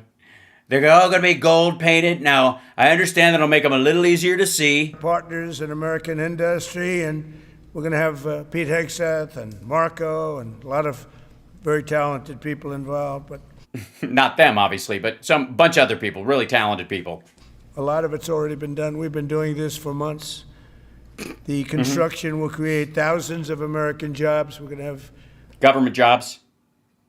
Government jobs. Taxpayer-funded jobs. the jobs be created. I mean, already we have factories being built unrelated to this, although AI will be a big factor when it comes to these ships. They'll be very AI controlled. Sorry, these are going to be AI-controlled battleships? Hold on, there's breaking news. This fuckhead announcing that these ships are going to be AI-controlled. So we're just going to be just autonomous battleships? We're just going to build them and chuck them into the sea, and then they'll just decide if something's a target on their own? What is this, Project Joshua? Shall we play a game? Today's announcement is yet another step. AI operated, oh God. in our mission to make the United States Navy stronger than ever before. Let's make the United States Navy stronger than it's ever been as far as seafaring and seamen and all the kind of sea foam that you might see around the sides of my mouth. Again, when you talk about 100 times the power I do. I talk about it a lot in really uncomfortable situations. I just bring it up out of nowhere. I don't know what's wrong with me. of these massive ships that we had years ago, it's pretty amazing. And next week, I'm going to meet with the defense prime contractors. I'm going to meet with them here. Oh yeah. So you're gonna bring all the defense contractors to Mar-a-Lago for a private meeting? You don't say. Hey, maggots, you played yourself. Nice job. Fuck you. Florida. And we're going to be talking about Money. Lots of money their way. That money you'll get them, and then basically they'll just throw some of that money in crypto for Don Jr. and shit like that, and you basically like work out the bribe next week. production schedules because they're too slow. Yes, they gotta keep it up, get faster. We need, the important thing is we need an Operation Warp Speed. I want to do for naval ships what I did for vaccines. You know, make all my own people question them because we rushed it. We have many countries, allies, that are wanting to buy. We make the greatest equipment in the world by far. Great. So he just wants America to make money being an arms dealer to make up for his tax cuts. Nobody's even close, but they don't produce them fast enough. So we're going to be meeting with them to talk about the production Whose phone's ringing? It's the shipyard. We just finished one. schedules. We're going to have strong production schedules. And Very strong, very powerful production. We're producing ships like boom, like pop. There goes another one. But bam, very powerful. the only way they're going to be able to do that is to build new plants, even with the F-35. We have many people want the F-35 fighter jet, and it takes too long to deliver them to allies or to ourselves. Yes, we have a hard time delivering it to ourselves, mainly because we keep forgetting and going out, and then nobody was there to sign for It it. takes too long. The only way It does. they're going to be able to deliver them is if they build new plants. They don't want to build new plants because that's expensive. So we're going to pay for a new plant for them, is what you're saying. So the American taxpayer is going to buy them new facilities to build stuff that only part of the time will be for the American people, which will also, by the way, be paid for by the American people ultimately. We're going to be discussing production schedules. We're going to be discussing CapEx spending. We'll be discussing the graft and the money that it will be paid to me and my family. pay to executives where they're making $45 and $50 million a year and not being able to build quickly. They're going to make that kind of money. They have to build quickly. Again, we make the best equipment in the world, but they don't make them fast enough. And we're going to be also discussing That's the thing about missiles. When you want to slap those fuckers together and get them rolling off the line. Stop doing all this testing and stuff. It's just explosives. dividends. We want the dividends to go into the creation of production facilities. So we'll be talking about all CapEx, dividends, and the pay. We're also going to be Also, you can't define the dividends on their behalf, fuckhead. Because they're a publicly traded company. talking about buybacks. They spend so much money on buybacks. They want to buy back their stock. Oh man, what I tell you, as soon as they start fucking actually having to do something, they start to sound like Democrats. Yeah, asshole, this is what we've been asking for. Stop the buybacks. Holy shit. I don't want them to buy back their stock. I want them to put the money in plant and equipment so they can In plant, build these planes fast, rapidly. Like cheaply, quickly, so that our pilots can be in a plane that was slapped together on a rush job. That's what we want for our pilots. immediately. I mean, I have sold more planes than any president by far, times probably 20. So every time I go someplace, I sell 100 planes. That includes commercial planes, Boeings, et cetera, but it also includes fighter jets. And I'm always having to say 5 years, 6 years, 7 years, helicopters, Apache helicopters, many years. India bought them. They want to get them. They don't want to wait a long time. Yeah, and they're not going to pay for them, even if they put on a deposit. They're not going to pay for the rest of them until it comes in, and that's his budget is so fucked that because we're prepaying it. So we don't want to have executives making $50 million a year, On billions of dollars of work, issuing big dividends to everybody. who are investors in them directly, not taxpayers. They have chosen to invest in that company. And also doing buybacks. And then they say, well, we don't have the money to build the plant. They got to build plants. Plants to make F-35s, plants to make helicopters, plants to make the F-47 new jet. And that's it. And that's Yeah, they just need plants everywhere. Just start. We need more government jobs. We need more taxpayer-funded jobs. That's what he means. what I'm going to be talking to them about. They're going to start spending money on building airplanes and ships and the things that we need, not in 10 years and 15 years. We need them now. Why?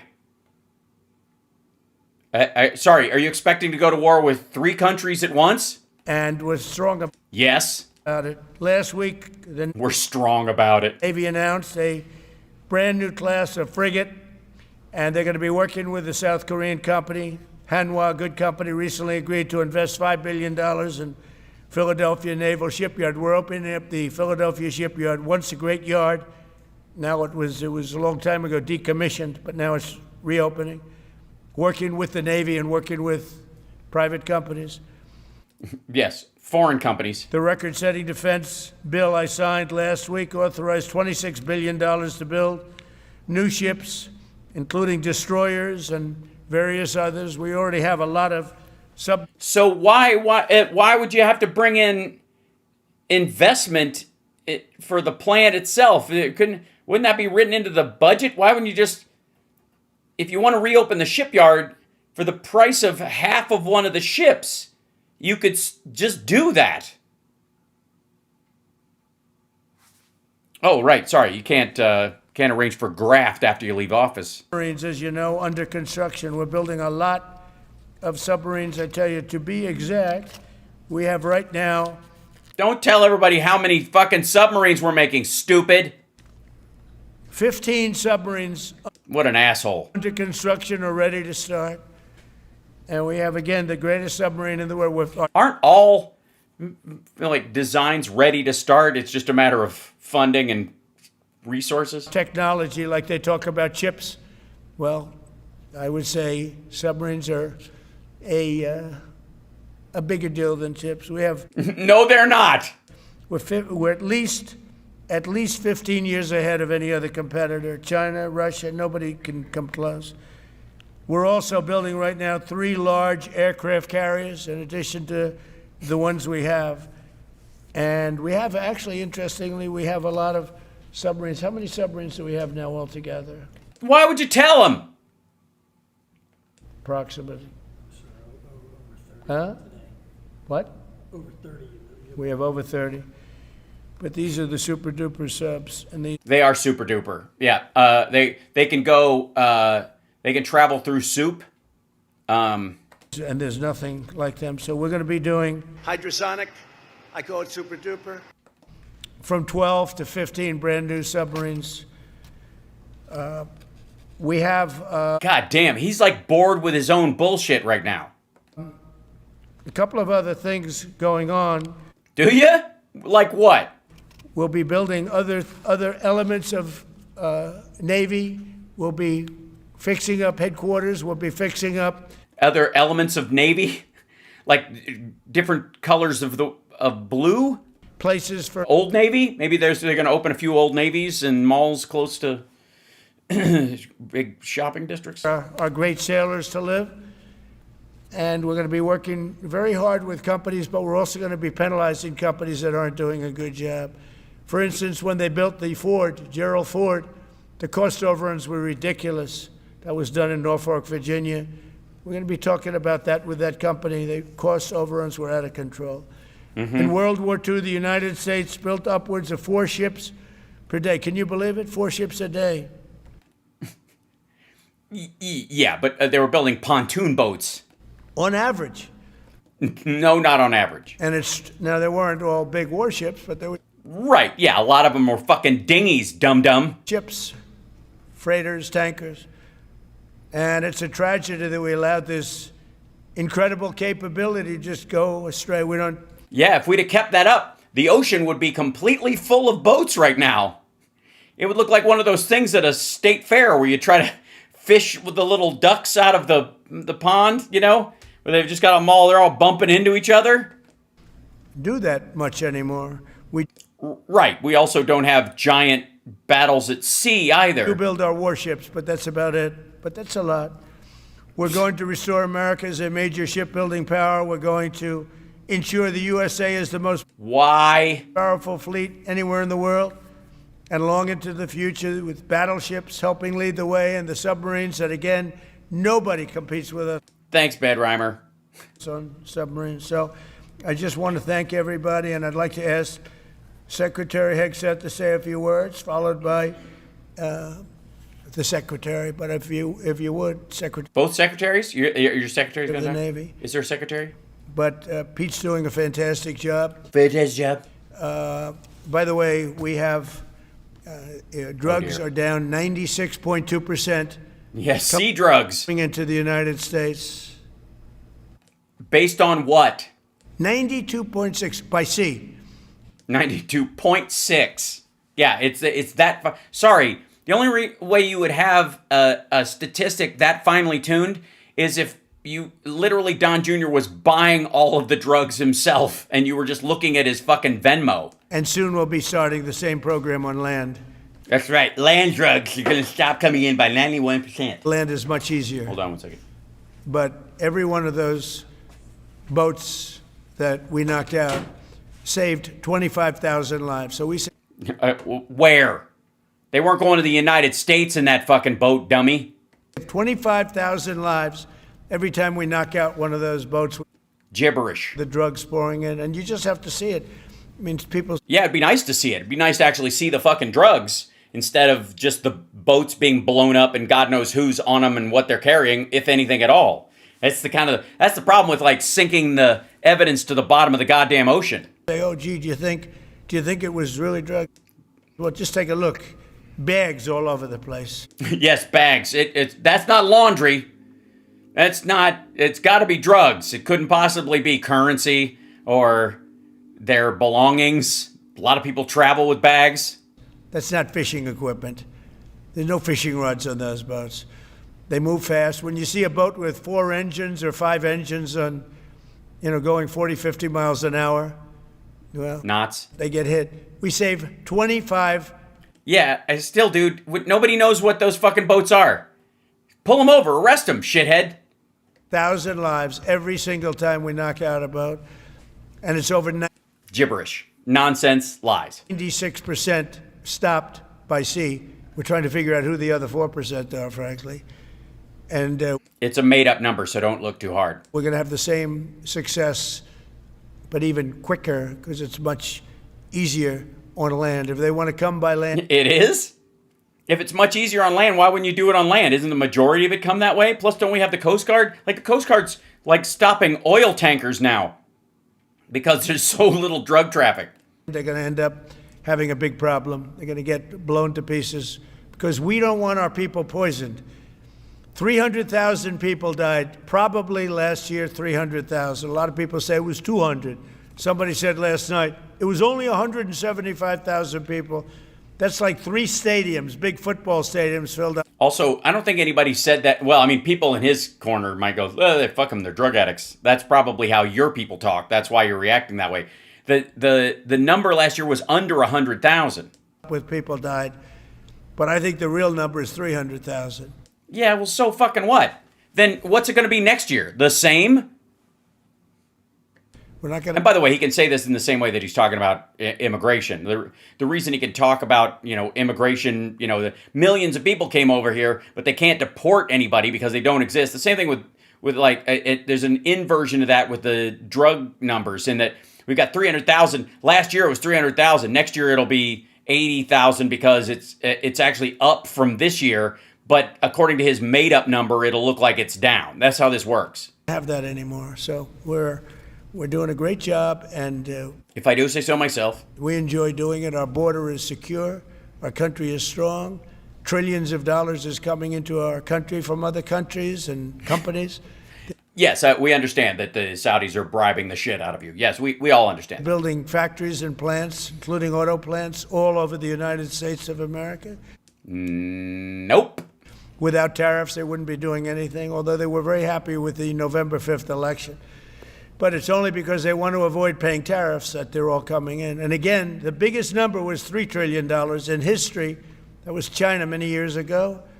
Now it's $18 trillion, and that's just in 10 months. We think we could hit $20 trillion. Yeah, I mean, if you're just making it up, why not just say it's 20? I mean, say it, you know what I would do? I would wait till January 20th and say after 1 year we've got 20, it's on the 20th we're announcing $20 trillion. I think it's got a nice ring to it. It's bullshit anyway, so. It's investment in the United States, including plant and equipment.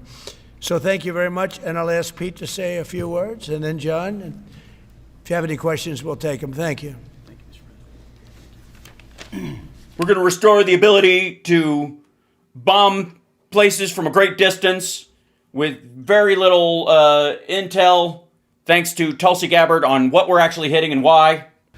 Well, Mr. President, you're exactly right. There are no fishing poles, no fishermen, and no fishing boats. How the fuck do we know they're at the bottom of the ocean, you prick? Just drug dealers and narco-terrorists, and with Lies. Sorry. If they're drug dealers and narco-terrorists, pick them up! every strike, we're saving American lives. No other. No, you're not. No, you're not. I'm not going to take your word for it. There's no reason to. You can catch them and prove it. Why the fuck wouldn't you want to show it? Pick up the people, take the boat, turn it upside down, and then drop them back off where they came from. Or try them. Show the drugs and go, we're handing these people over to Interpol. The president was willing to do real deterrence. That's exactly what's happening. Yes, don't get into a fishing boat in the waters off of Venezuela or the American government will kill you. It's a real deterrent from sardine fishing. It's an honor to be here, Mr. President, Mr. Secretary, Secretary Rubio, to talk about what peace through strength really looks like. You can talk about it. I can, you're right. I'm very good at talking. Or you can invest in it. Well, we don't have a choice. I mean, he's spending the money. The Republicans have already signed off on this. It's like $2 trillion worth of taxpayer-funded work. So it's going to happen, I guess, in some practical sense. So the usefulness of it sounds like you're just in the arms trade business. It sounds like you're looking at Victor Boot's checking account and being very envious. And you can build it. And that's exactly what President Trump is doing. At the Department of War, we're restoring the warrior ethos. In fact, the president mentioned the NDAA. We put into law merit-based. We put into law getting rid of DEI and political correctness. That's now part of how our military operates. And yeah, but you didn't earn your fucking job. You were politically appointed from a goddamn TV show, asshole. Where's the merit? You don't know how anything fucking works. Pitch Hell doesn't know how anything works. Bongholio's quitting because he doesn't know how anything works. Seen it in record recruiting in the spirit of the Department of War. We're rebuilding the military. President Trump. Yeah, again, because as unemployment goes up, so does military recruitment because there are fewer jobs available. Did it once. He's doing again with historic investments today in taxpayer money, shipbuilding, and we're taxpayer money, reestablishing deterrence. Whether that's at the border, whether it's through Golden Dome, what happened with Midnight Hammer and what Iran found out, those drugs. Yeah, they're totally stopped trying to make nukes. They've even said so. Oh wait, sorry, they haven't, and they said just the opposite. Boats and of course the Houthis opening up the shipping lanes. American strength is back on the world stage, and the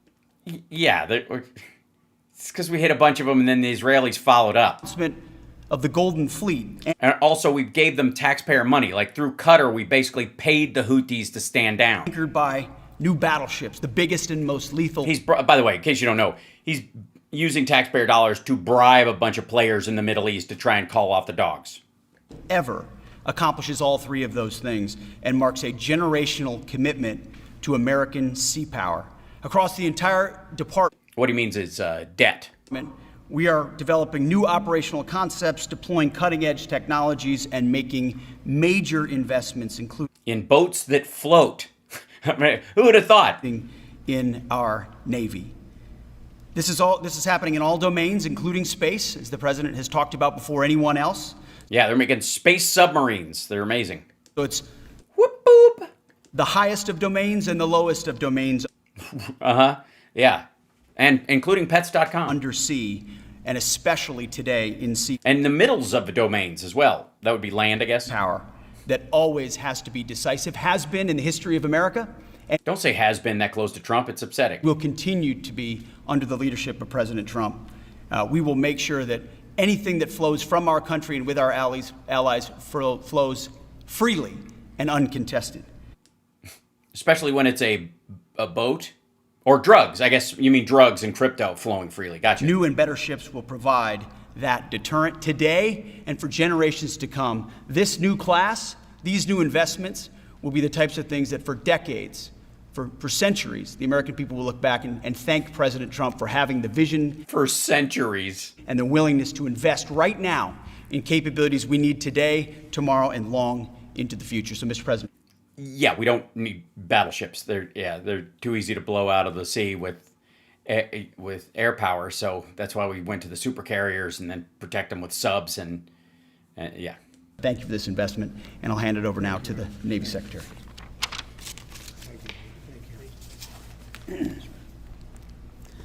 Mr. President, Secretary Hegseth, Secretary Rubio, thank you for being here on a very consequential day. From my very first conversation with President Trump about serving as a Secretary of the Navy, he's talked about the great Iowa-class battleship and why America doesn't. He just wants one named after him. Shut the fuck up. Okay, let's just jump ahead to the questions or whatever, because again, these guys are going to read remarks. It doesn't really mean much. And Rubio's basically just going to say shit that is basically teeing himself up to compete with Hegseth. If he says anything at all. Hold on. I just want to mention that John Phelan is one of the most successful businessmen in the country, in our country. In the country, in our country, he's a country boy. Thank God. Is he that way because of graft and his ability to control taxpayer funding right into his own pocket? Because that's what it sounds like. It's been a tremendous success, and he wanted to do this, and Gee, I can't imagine why. nothing. He's taken probably the largest salary cut in history, but he wanted to do it. He wants to rebuild our Navy, and you needed that kind of a brain to do it properly. So I just wanted to give you a little information on him, which is probably enough. But one of the most successful men in the country, and he's that because he understands it, and he understands finance in addition to what we're talking about. Yes, I'm sure he's a genius at hiding taxpayer dollars in every little cubby hole he can fucking find. I mean, at a certain point, you shave $1 billion off of all this, nobody's really going to notice if you cut it finely enough from everywhere. Somebody who's doing a fantastic job is Marco Rubio, Secretary of State. And Marco, maybe say a few words, and then we'll answer some questions. Thank you. Thank you, Mr. President. And I don't have much to add. This is a phenomenal presentation. Thank you, Mr. President. This is American industrial power returning. This is the ability, once again, to rebuild, to have industry in the United States. Yes, taxpayer-funded industry. Communism, I think, is the phrase you're looking for. All right, anyways. Whatever you fled fucking Cuba to avoid is exactly this. By the way, I think I'd just like to point out that these ships are made of steel as opposed to aluminum. Oh, good, thanks. I was so worried that they were made out of plastic, like the last ones.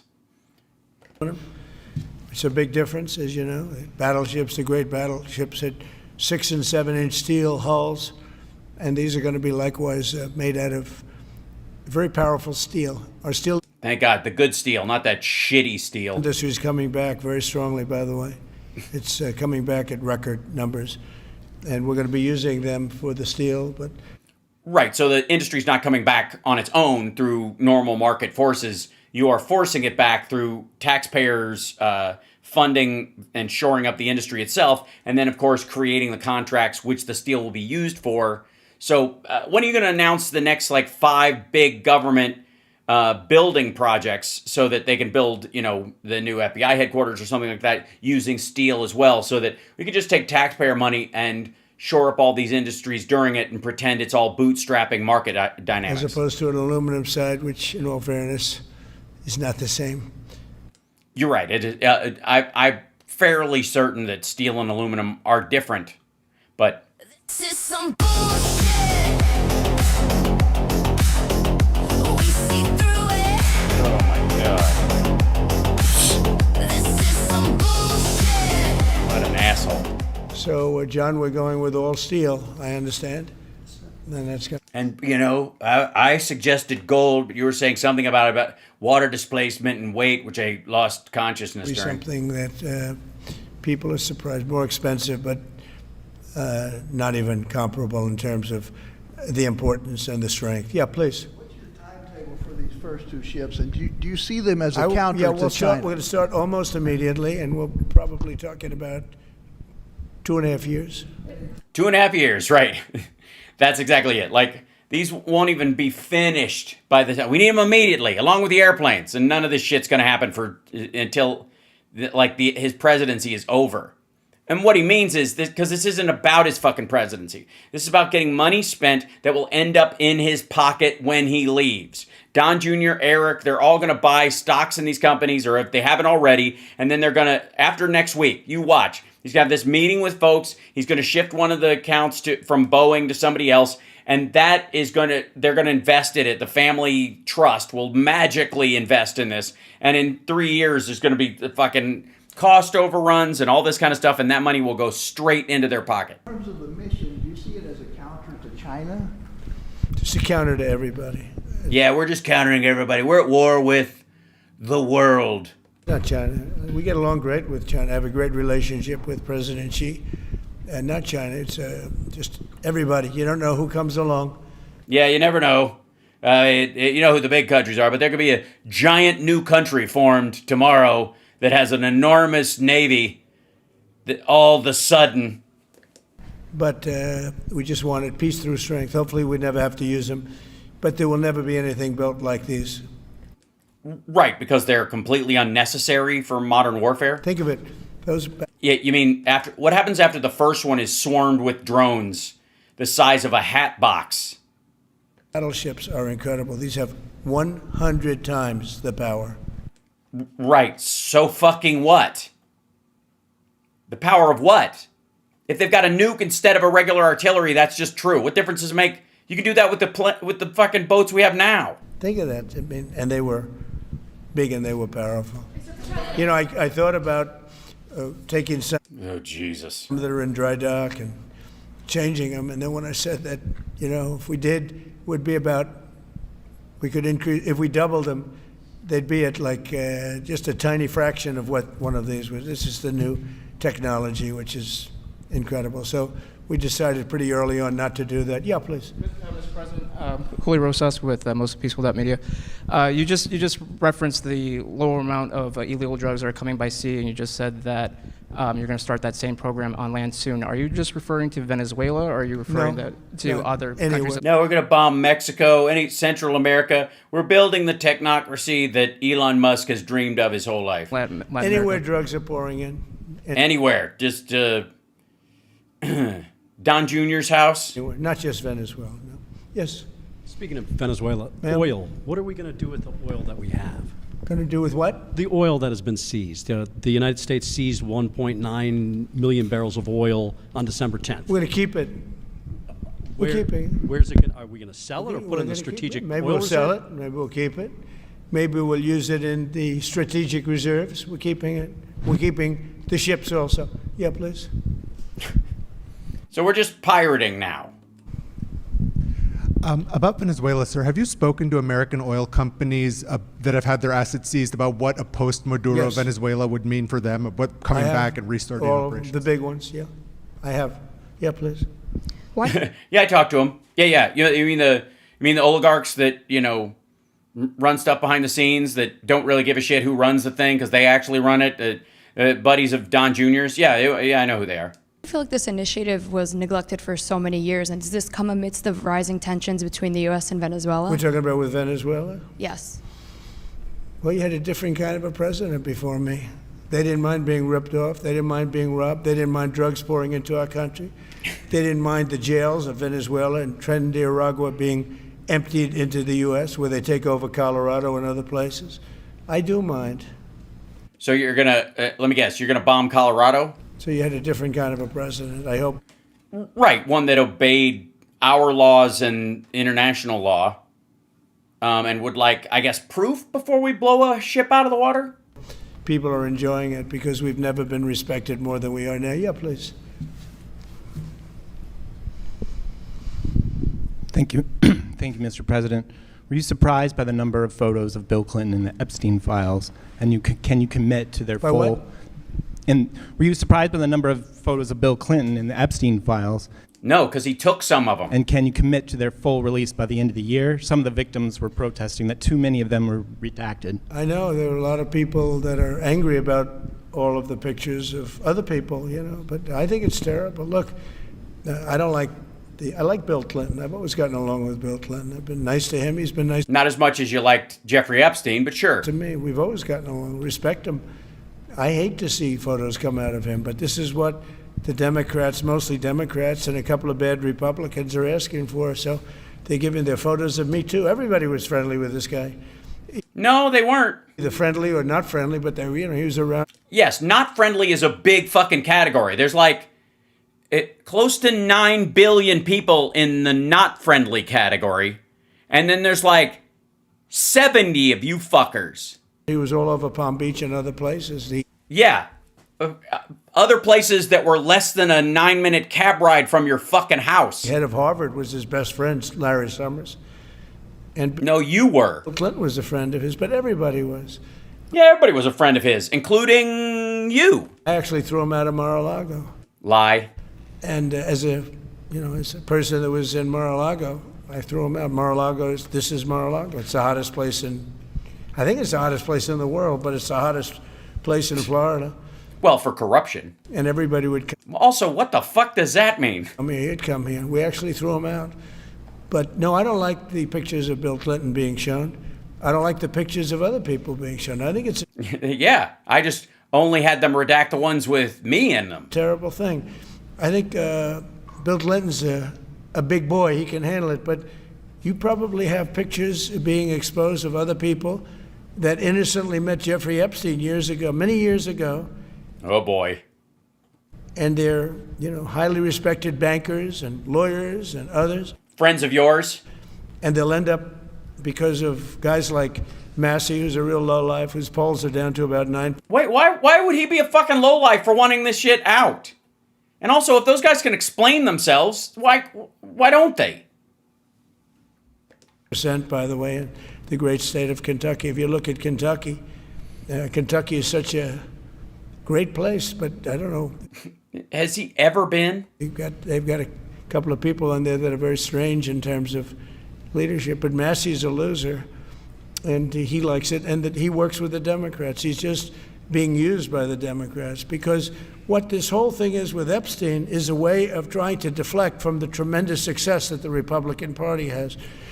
Like, for instance, today we're building the biggest ships in the world, most powerful ships in the world, and yeah, but those aren't even gonna be, they're not even gonna start on them for a year. They're not gonna finish one for at least 2 or 3 years. But the Epstein shit is, happening right fucking now. It sounds like the other way around. I'm just spitballing, but... They're asking me questions about Jeffrey Epstein. I thought that was finished. I believe... No, it's not finished. It's not ever gonna be finished. That shit is sticking around, dum-dum. Hold on one second. I want to add something real quick. Where is this? What the heck? I'm trying here. Oh, there it is. Okay. There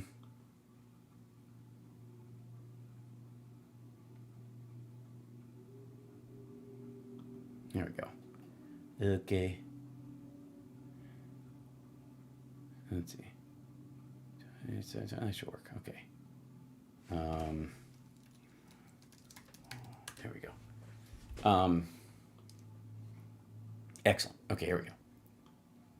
They gave over 100,000 pages of documents, and There is tremendous backlash. It's an interesting question because a lot of people are very angry that pictures are being released of other people. No, they're not. Well, that really had nothing to do with Epstein, but they're in a picture with him because he was at a party, and you ruin a reputation of somebody. Well, if their follow me on this, if their reputation would be ruined just because they were at a party that he happened to be at and they're in a picture with him, then how come all the video of you actively hanging out with him or interviews where you are defending him and calling him, a lot of fun to be with, why wouldn't that fuck your entire reputation into a cocked hat forever? So a lot of people are very angry that No, they're not. Continues. No, they're not. A lot of Republicans are angry because of the fact that it's just used to deflect against. Well, then just release it. Tremendous success. Look, we have $18 trillion coming into our country. No, we don't. We have, I believe, we're going to have the most successful economy in history. We inherited a mess. Now prices are coming way down. Gasoline is less than $2 in some states. $1.99. Yes, where there's no economic activity. $97, $195 a gallon. $1.95. Yeah, because there's an oil glut. It has nothing to fucking do with you. And think of that. A gallon. Nobody ever thought they'd see that. Sure they did. They don't want to talk about that. They want to talk about Epstein. And the problem is a lot of Democrats are being caught up in the web, like Larry. We don't give a fuck. That's not a problem. If people are caught up in that, fuck them. Bye. Larry Summers. Fuck Larry Summers. I don't care. The fuck does that have to do with anything? Bill Clinton and Woody Allen too. If they're involved in that shit, then fuck them. The head of Harvard. He's now been forced to resign from every board he's on, and he was thrown off the Harvard board. Now he was. And? He was at Epstein's Island a lot. Right. So there was a good reason he was kicked off shit. I never went there, by the way. But that's because he brought the island to you, dipshit. Fortunately, it's nice. But I never went there. But a lot of people did go there. But instead of talking about the battleships, or instead of talking... Also, by the way, you guys you were neighbors. You didn't have to go to the island. He brought people to your office. You went to his house. About most favored nations, drugs. We're bringing down drug prices like at a level that has never even been thought of. Yes, they're now paying people to take drugs. Yes, the war on drugs has reached a new level. Thousands, think of it, by 1,000%, by 1,200, 1,300, 1,400% in some cases. Yeah, I'm still waiting. I think the Bayer company owes me a bunch of money. A drug that sells for $10 in London is costing $130 in New York. We're bringing it down to $20. Because it's bulk purchased by the NHS. Because they buy it in bulk. $20, and they're going to go up to 20. So they're going from 10 to 20, which is a doubling. It's a doubling. That's a lot. Especially in Dublin, in Dolby. But it's a doubling. But we're going down to 20. So we're going down, if you can do your own math, but it's 2,000%, 3,000%. No, it isn't. It's pretty amazing. And the New York Times had a story about it, a small story, way in the back of the paper. It's the single biggest thing to happen with respect to drugs probably in 50 years. It's never been anything like this. In my first term, I was able to get drug prices down 1/4%. It's the first time in 28 years that they went down. 1/4%. Sorry, Epstein. Back to Grandpa. Hey, back to the Epstein files. Proud of myself. Now we're doing them 2,000%, 1,500%, 1,200%.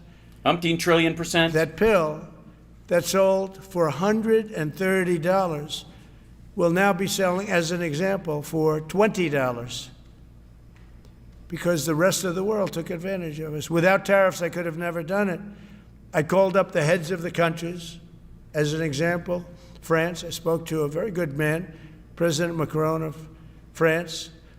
And I said, Emmanuel, you have to raise your drug prices. He said, no, we will not do that. I said, oh my God. All of his foreigners have the same accent. You have to. He said, no, I don't want to do that. Look, you're asking me for it to go to $10 to $20. You're going to come way down to 20. We don't want to do that. Now, in all fairness, no other president even tried.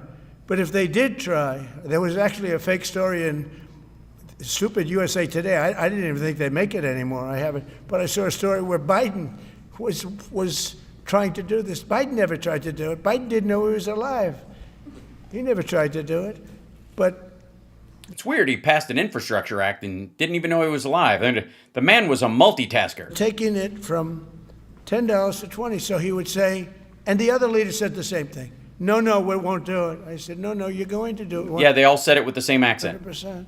They said, nope, we're not doing it. We're not going to double our price. Because, again, if you go from $10 to $20, they're doubling their price.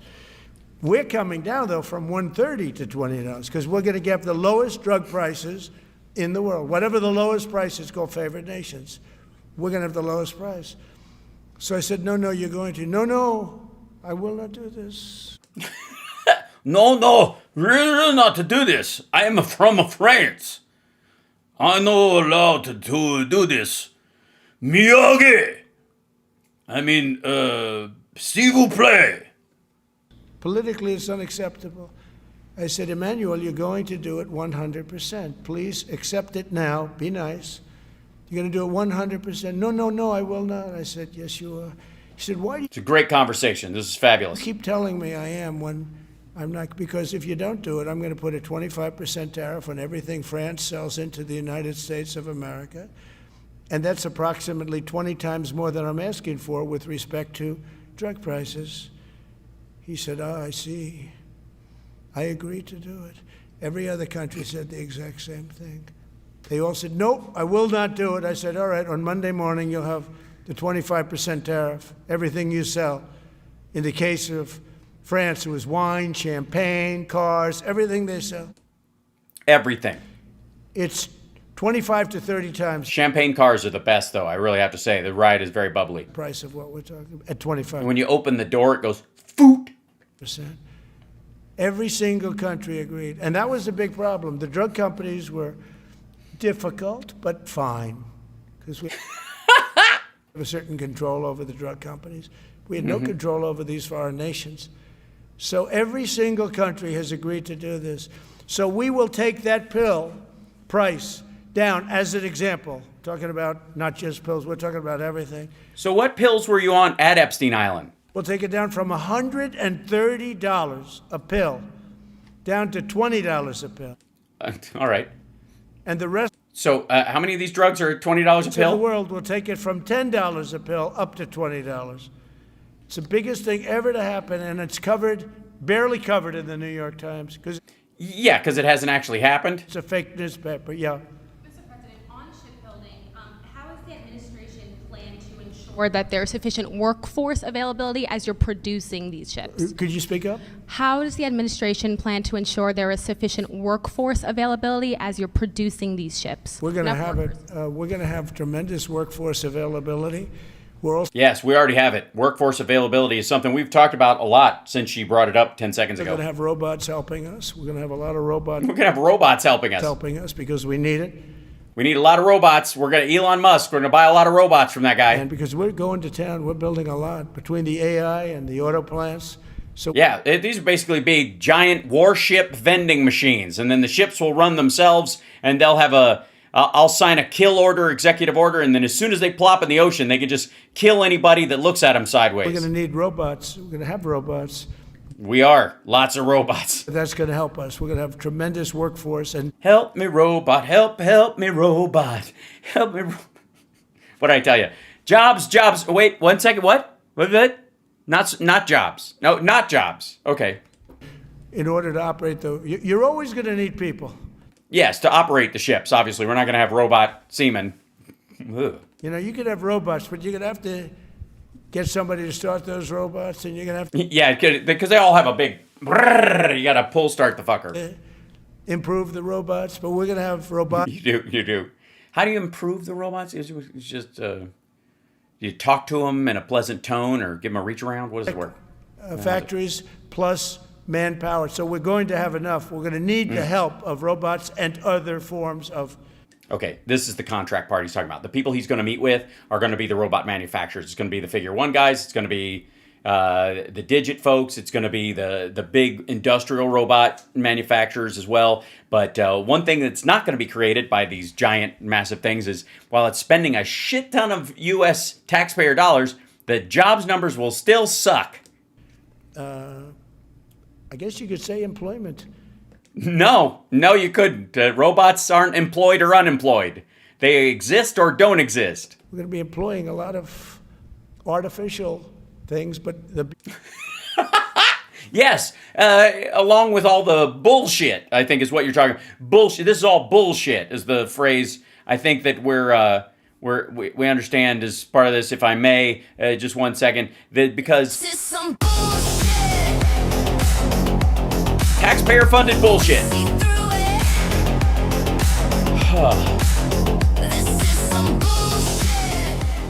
I told you guys. Beauty is we're going to have more jobs than we've ever had. Just so you know. Yes, we're going to have more jobs than we have employees. Number came out the other day. We have more jobs right now in the United States. More people are working right now in the United States than at any time in the history of our country. Think of that. Pretty amazing. Yeah, and weird. Oddly enough, unemployment is up from last year.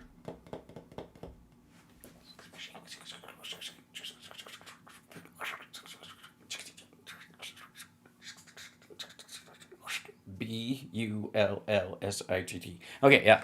So we'll have the help of, mechanical help if you want to. Yeah, mechanical help. Yeah, fleshlights. With that, but we'll have tremendous employment. They'll be paid a lot of money. They'll do better than they ever did. Okay. Yeah. Who? The robots? Some may have been expecting a different kind of announcement today, hearing your Secretary of War and Secretary of State here. You mentioned strikes on land in Venezuela more than 15 times, even now, just in your recent remarks. Why should Maduro take your threats seriously? And he can do whatever he wants. What's your end Maduro? game? What's your end He game? could do. There's no answer. He could do whatever he wants. I mean, we have a massive armada formed, the biggest we've ever had, and not true. By far the biggest we've ever had in South America. Well, yeah, the biggest we've ever had in South America. So that's what, 2 ships? He could do whatever he wants. It's all right. Whatever he wants to do. If he wants to do something, if he plays tough, it'll be the last time he's ever able to play tough. But why? We haven't declared war on that fucking country. What do you mean? They sent their prisoners into us. They sent people from jails, and prisons. They sent people from mental institutions and insane asylums. Okay. And those people are where? Into the United States. Where are those people? It's just walked right in because they just walked right in. And where are they? Had an open border policy. What the Biden administration so it's really not Venezuela's fault, I guess. Did to our country. So you're going to bomb Delaware, I guess. Can never be forgotten. They took in millions and millions, 25 million people over the yes, we can't find any of them, but course of 4 years. Many of those people were murderers and drug dealers. Yep, can't find those either. Prisoners, rough prisoners. Yeah, not the nice ones. 7,888 murders.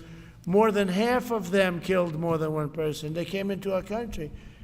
Now, yeah, but that's the number of people incarcerated over since 2000. I spoke to Christine Noem today. I spoke to Tom Homan today. Really? You have their phone number? They pick up when you call? Down to see me. And we had a great meeting. They've done an amazing job. We're getting them out. We're getting them out very fast. Right. We haven't seen that, though. But this should have never happened. But yeah, real quick, if I may, one second. Chat room, point of order, Mr. Chairman. Let's see. Deportations.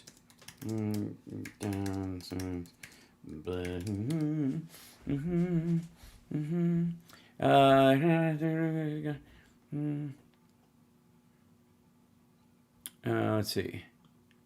Yeah.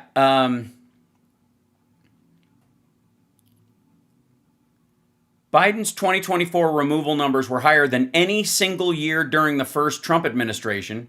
And the total departures were voluntary returns. The total number of people removed return was on track to exceed Trump's first term total. So Biden deported more people in 2024 than Trump did in his entire first term. Okay, that's 2024 though. Let me get the newest ones. Let's see. This is notice from this official website, DHS.gov. More than 2 million illegal aliens have left the... Yeah, okay. So more than 2 million illegal aliens have left the U.S., including 1.6 million who have voluntarily self-deported, and more than 527,000 deportations, which, by the way, includes the beginning of the year before the border was shut down, so they were just turning people away, and those turnaways were considered part of that. More than 2 million illegal aliens have left the U.S. on their own, according to the DHS. Venezuela took advantage of the open borders that Biden created more than any other country. Tren de Aragua, we had gangs all over. Look, I mean, you have a very weak governor. All over. That's why that's why you barely even seen that video from that Colorado apartment building over and over and over again, because there were just so many Tren de Aragua gang members in the country that I was shocked. You never see the same fucking video twice, except you do. You see the same one over and over and over and over again. It's interesting that you would think that if the crime stats were that high and there were that many of them in the country, there'd be so many videos like that or so many incidents that you would never even get to revisit one, because you'd be right about the time you even see one, the next one pops up in your feed. In Colorado, look what happened in Colorado where they would... Right, in Colorado, yes, that's right. They're everywhere. There's millions of them, tens of millions, have popped into the country, and here they are, and except, what? They're not... only Colorado, in one apartment building in one neighborhood. Occupy apartment houses. Yeah, yeah, we saw it, one place. Yep. And that wasn't the case there, but one place. One fucking place. Whole country.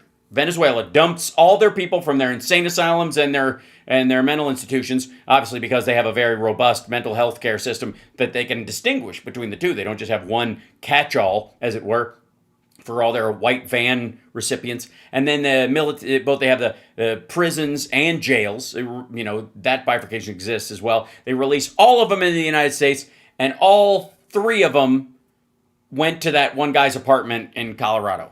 And he didn't want to do anything about it because he was scared. Any other questions? Yeah, go ahead, please. So in response to the United States taking sanctioned oil from Venezuela, Colombian President Gustavo Petro criticized the United States by saying, well, the Southwest is stolen land and that it should be returned to Latin America. I just wanted to know what your response to that is. Well, he has to watch because, he's got drug factories. They make cocaine in Colombia. Really? Who told you that? Don told you, didn't he? Guys! And he's no friend of the United States. He's very bad guy.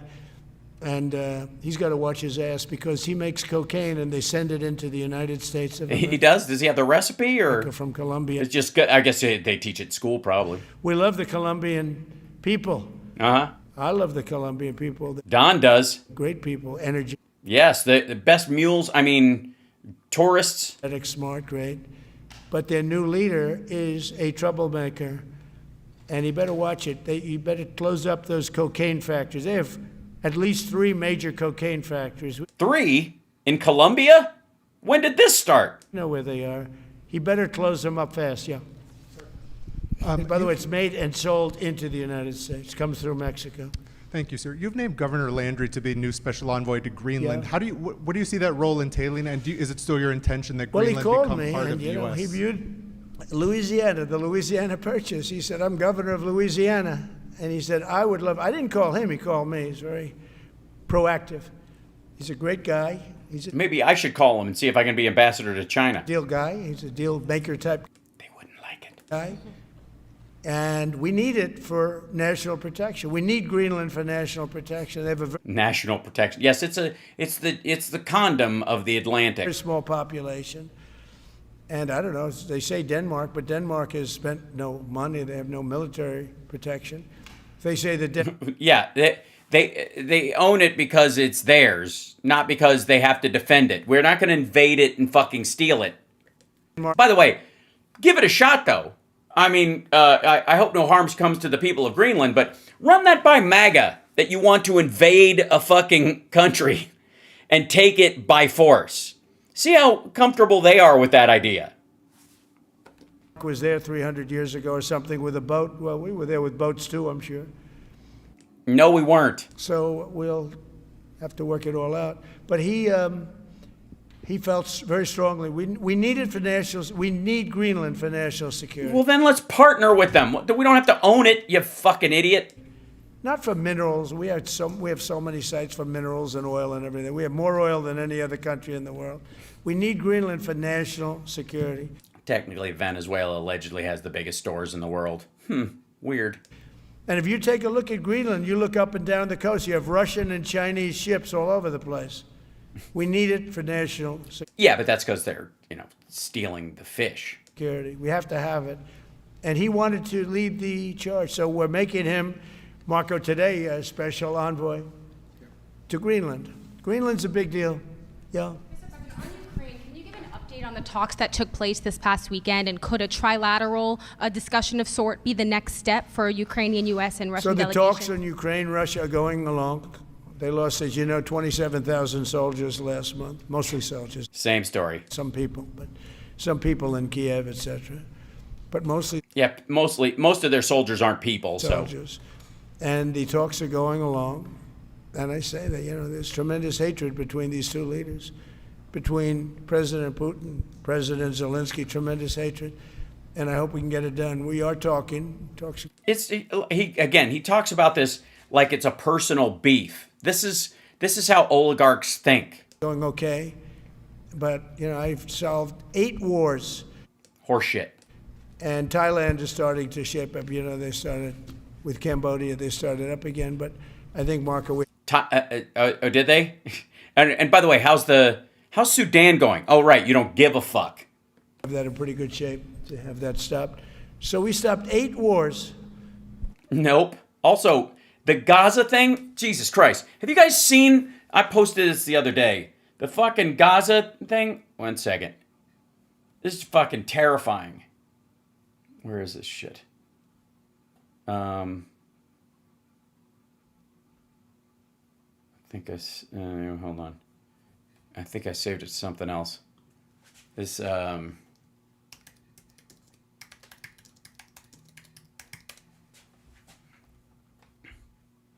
images. Yeah, the Trump Riviera thing.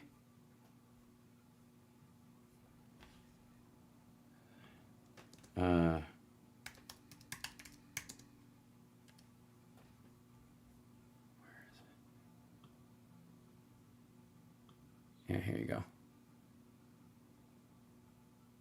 TW News, 1 second, here we go.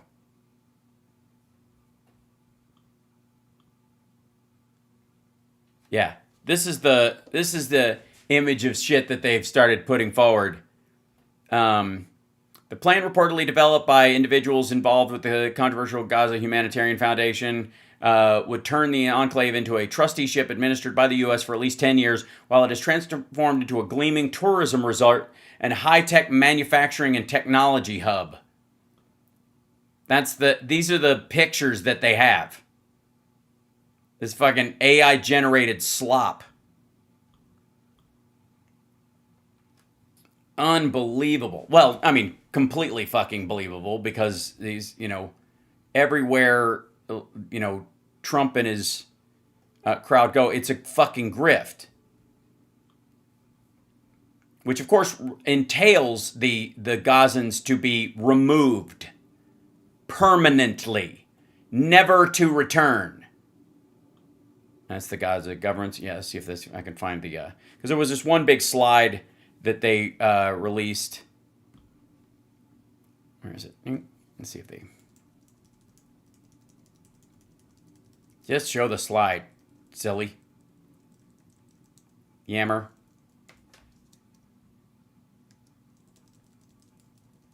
He's talking to some other dude. Yeah, they're not going to show it. Like a bunch of jerks. Hold on. Give me 1 second. Go back to this chat room. Yeah, where is it? Development.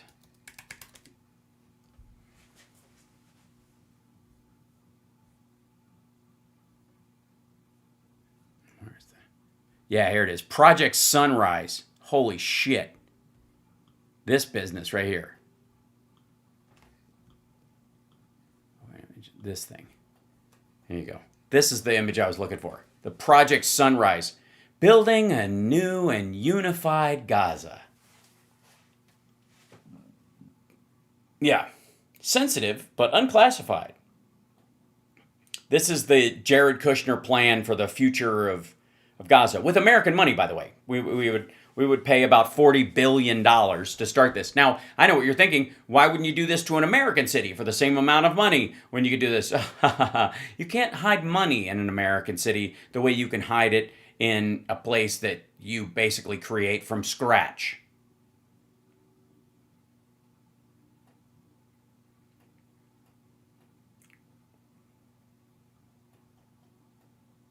Look at this shit.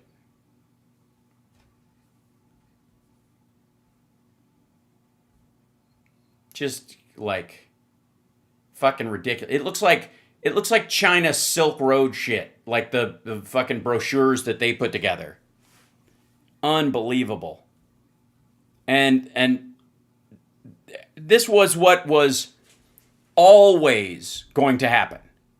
This is like anybody was like, he'll bring peace to the Middle East or believed any of that shit. Fuck you. This is what was always going to happen. Yeah, Project Sunrise. The ironic part that Project Sunrise was a secret. And I thought this would be in the middle of the pack, but maybe easy, but in the middle of the pack. But there's a lot of hatred between those two people, and when there's hatred, there's, But we stopped one war 38 years, one war 35 years, one war was going on for 32 years. And no, it wasn't. None of those countries were fighting. We stopped, think of it, we stopped a potential nuclear war between Pakistan and India. Horse shit. Just because they have these breakout fights all the fucking time. Just because they're both nuclear powers doesn't mean it's going to break out into that nuclear war every time. And by the way, Pakistan's at war with the Taliban right now. Taliban is building a corridor with China that they're going to end up like attacking China through eventually. Head of Pakistan, stupid. highly respected general. He's a field marshal. And also the Prime Minister of Pakistan said President Trump saved 10 million lives, maybe more, by getting that war. 8 planes were shot down. That war was starting to rage. And he actually said 8 planes. Yowza. The other day that President Trump saved 10 million lives, maybe more. So we solved all these wars. The only one I haven't solved yet is Russia, Ukraine. Also, doesn't give a rat fuck about Sudan at all. Still pushing for the Christmas Day deadline with Russia and Ukraine, and have you spoken with Putin or Zelensky or plan to push the deal? I'll do whatever I have to do. I mean, I'd like to see it stop. Look, we don't lose any money on that war anymore. Biden gave $350 billion, and who knows what happened to it. We now... It was spent in the fucking heartland. Sell missiles, planes, all of the best military equipment. We sell it to NATO. We got NATO to go from 2% GDP to 5%. Nobody... Yeah, because they couldn't rely on us. Believe that to this day. Nobody's going to write that, but nobody believed it. Yeah, nobody still does. They take that money and they pay it to the United States for weapons. So we sell weapons to NATO. We sell full price. We sell weapons to NATO, and NATO takes those weapons and probably distributes them, but gives a lot of them to Ukraine. So we don't lose any money like we did with Biden. He was spending money like a fool. He was a fool. I think drunken sailor is the thing he likes to... That's the casual phrase that most people know, but does it really matter? What he did to our country is so horrible. But he gave it $350 billion between cash, gave a lot of cash. $350 between cash and weapons. No, he didn't. Congress did. You remember at the beginning of that whole thing, I gave them javelins. Javelins are the anti-tank busters. And President Obama at the time gave them sheets. Hey, who was president when Obama was in there, and who was president when you were in there? Just tell them who was there. Tell them who the president was. Which one, Poroshenko or Yanukovych? Which one was president while you were there, and which one was president while Biden was there? I mean, while Obama and Biden were there. I gave them javelins. They gave them sheets, but Right, different president, obviously. But I don't have to tell you. Tell me who they were. Who was the president at the time? And who did that person, who sided with Russia more? The president that was there when Obama was there, or the president that was there when you were there? The bottom line is time for, I think they're all tired of that war. Everyone's tired of that war. It's got to stop. Yeah, please. Russia could just fuck off. Pursuit of a sanctioned oil tanker yesterday. Are you able to share what became of that tanker? Was the U.S. able to seize it? No, it's moving along, and we'll end up getting it. Yeah, we're actually pursuing it. Can you imagine? Because it came from the wrong location. It came out of Venezuela, and it was sanctioned. Yeah, please. Sorry, we're chasing down an oil ship right now? Goal in Venezuela to force Maduro from power. Well, I think it probably would. I can't tell that. That's up to him. Yeah, regime change. There you go. Just fucking say it. Congrats, maggots. Stop calling everybody a fucking neocon. Can you please? This is okay. I'll end on this. Maggots. Knock it off. Nobody buys it. This fucking rhino establishment, neocon, warhawk bullshit that you guys throw around at the Republican Party that, you know, that somehow they're into this shit, but Donald Trump is the savior from it, and America First policy goes against what the neocons want. Get fucked. You guys are completely on board with this shit. Trump is going further than fucking Bush Cheney on a lot of this shit. It's a joke. Stop it. Stop embarrassing yourself. It's cartoonish. It's cowardly. It's fucking goofy is what it is. How do you even, how do you not laugh in each other's fucking faces when you say this shit at TPUSA? How do you do it? Because it's fucking absurd. You've got guys you consider neocons who wouldn't go anywhere near sending an armada around fucking Venezuela and threatening a land war in South America. Ordering 25 more battleships at a price tag of 2.5 billion a piece minimum just to get started. Contracts that will go on for fucking decades, which are obviously graft for defense contractors that you're going to meet with in private at fucking Mar-a-Lago. The fuck out of here. Stop it. Stop embarrassing yourself. Trump is not the peace president. The peace president would not come up with Department of War. Peace president wouldn't go after Venezuela for allegedly drugs and then go, actually, we're there to take the oil. They owe us land, oil, and stuff. So we're going to take it back. We're conducting illegal strikes in international waters, and next we're going to fire on land. Because we can and we should be allowed to, and fuck it. And while we're at it, fucking around with Venezuela, why not start a war with Colombia? Shit, anybody he designates as a terrorist group falls under the authorized use of military force, so he can just kill whoever the fuck he wants. And use the full weight of the military on them because it's run by fucking Keg Breath, who is nowhere near qualified to run an organization that big.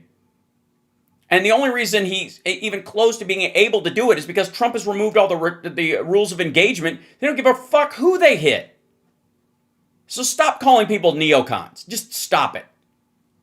And anybody who didn't vote for Biden or Harris, or specifically Harris last time, on our side of the aisle, who's throwing around the anti-war neocon, calling Hillary Clinton a neocon or a warmonger in this, go fuck yourself. You guys started this shit. You got this. But if you stood down an election this obvious and this stark, with this much of a history of the candidate that was in there, Donald Trump right now, based on the last thing he did, including fucking around with COVID, You knew this was going to happen. So the only question is, is who do you fucking think believes that you didn't want it? Of course you do.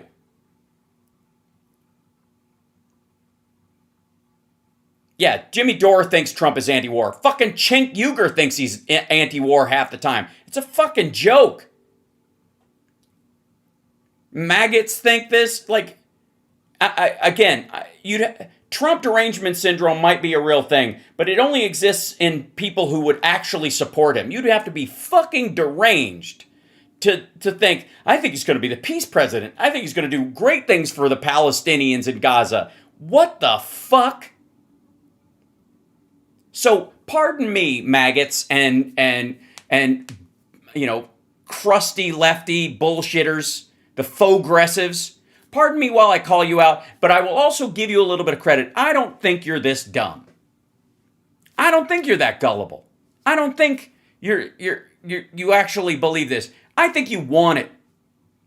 I think you want the fucking Palestinians broomed out and wiped out forever.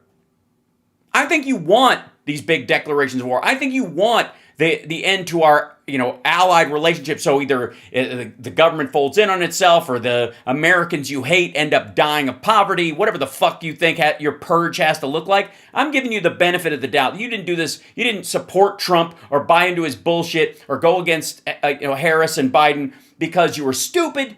I think you wanted it.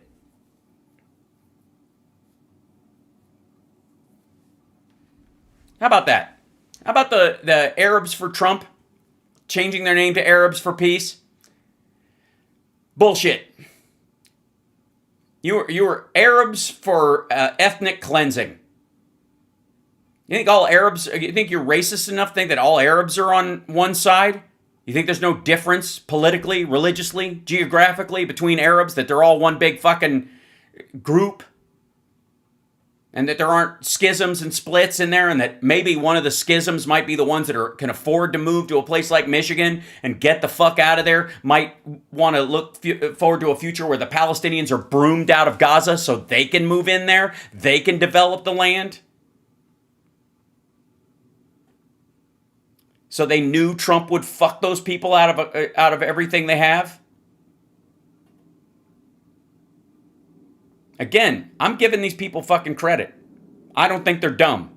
I think they're evil. I think the faux-aggressive, fake lefty bullshitters who are waving their fucking Palestinian flags and taking over fucking campuses wanted the Palestinians driven out of Gaza. Wanted this. Because I just don't believe they could be that fucking stupid.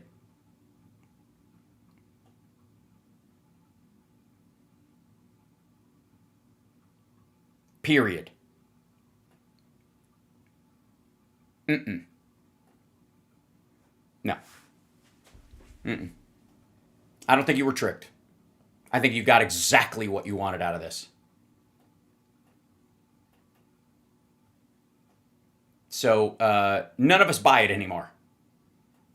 Nobody's going to take for granted just because you're waving a fucking flag or wearing a goddamn cross, whether it's an Antifa or an American flag or a fucking gay pride flag or a fucking crucifix around your neck. I'm not taking for granted what you're up to and what you're for until I hear it out of your mouth why you care and what your plan is long fucking term.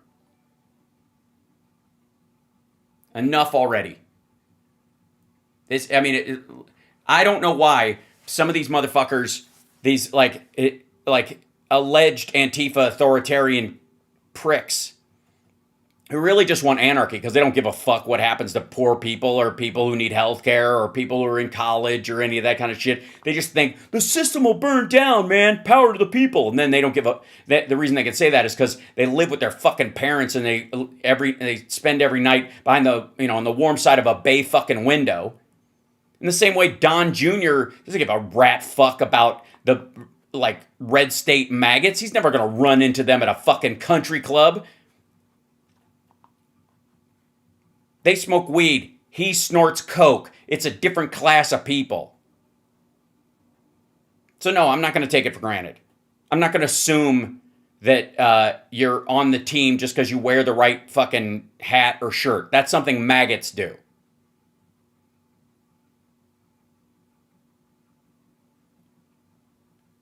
And you gotta fucking, if you care about healthcare and you care about minorities and you care about people who are, you know, on the receiving end of society's, you know, worst impulses, do you really care about those people?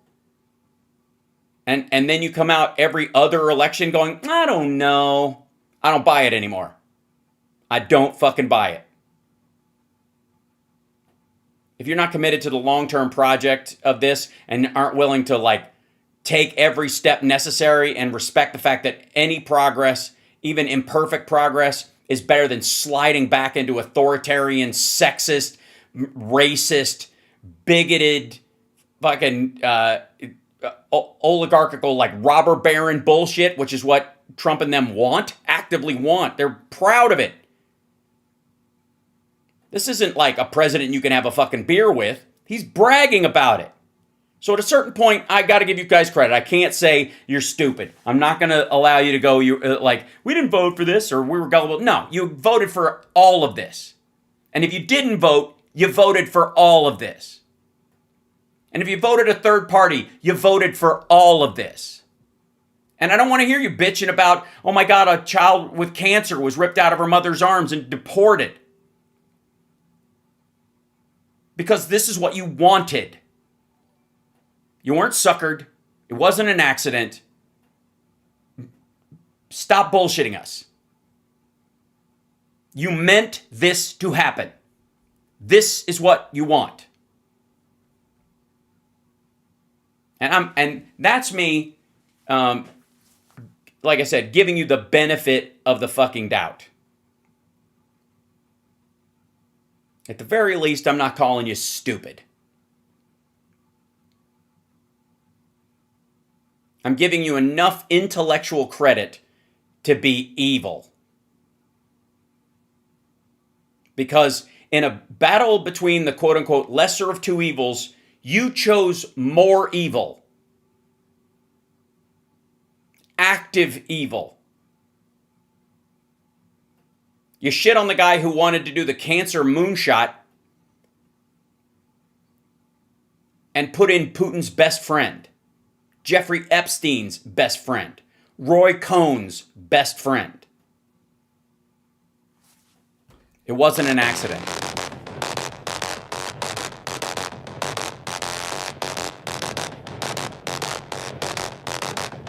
The confused maggots and the progressives.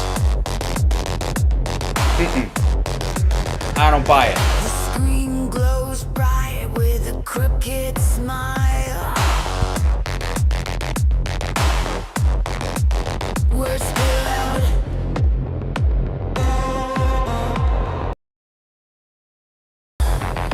No style. Promises made, they rot in the air. A handshake, a lie, a blank, cold stare.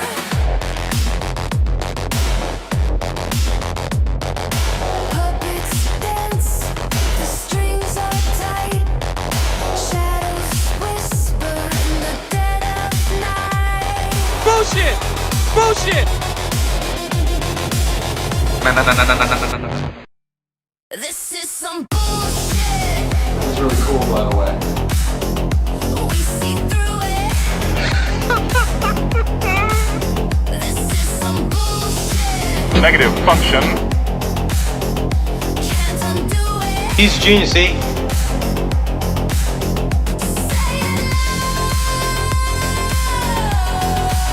We won't quit. This is some bullshit. How, in the name of Zeus's butthole, did you get out of your cell? Paper thin truths that crumble like ash. Golden thrones built on stolen cash. We raise our fists, we break the mold. Your house of cards is getting old. Hey, careful, man. There's a beverage here, huh? Hums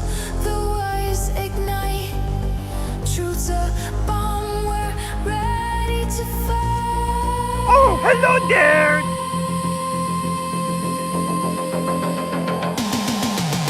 This is some bullshit. Oh, God, that's all I need. This is some bullshit. We take for nothing. Can't undo it. Say it loud. I'm your Huckleberry. We won't quit. Groovy, groovy, groovy. This is some bullshit. I'm rich and I'm dead sexy.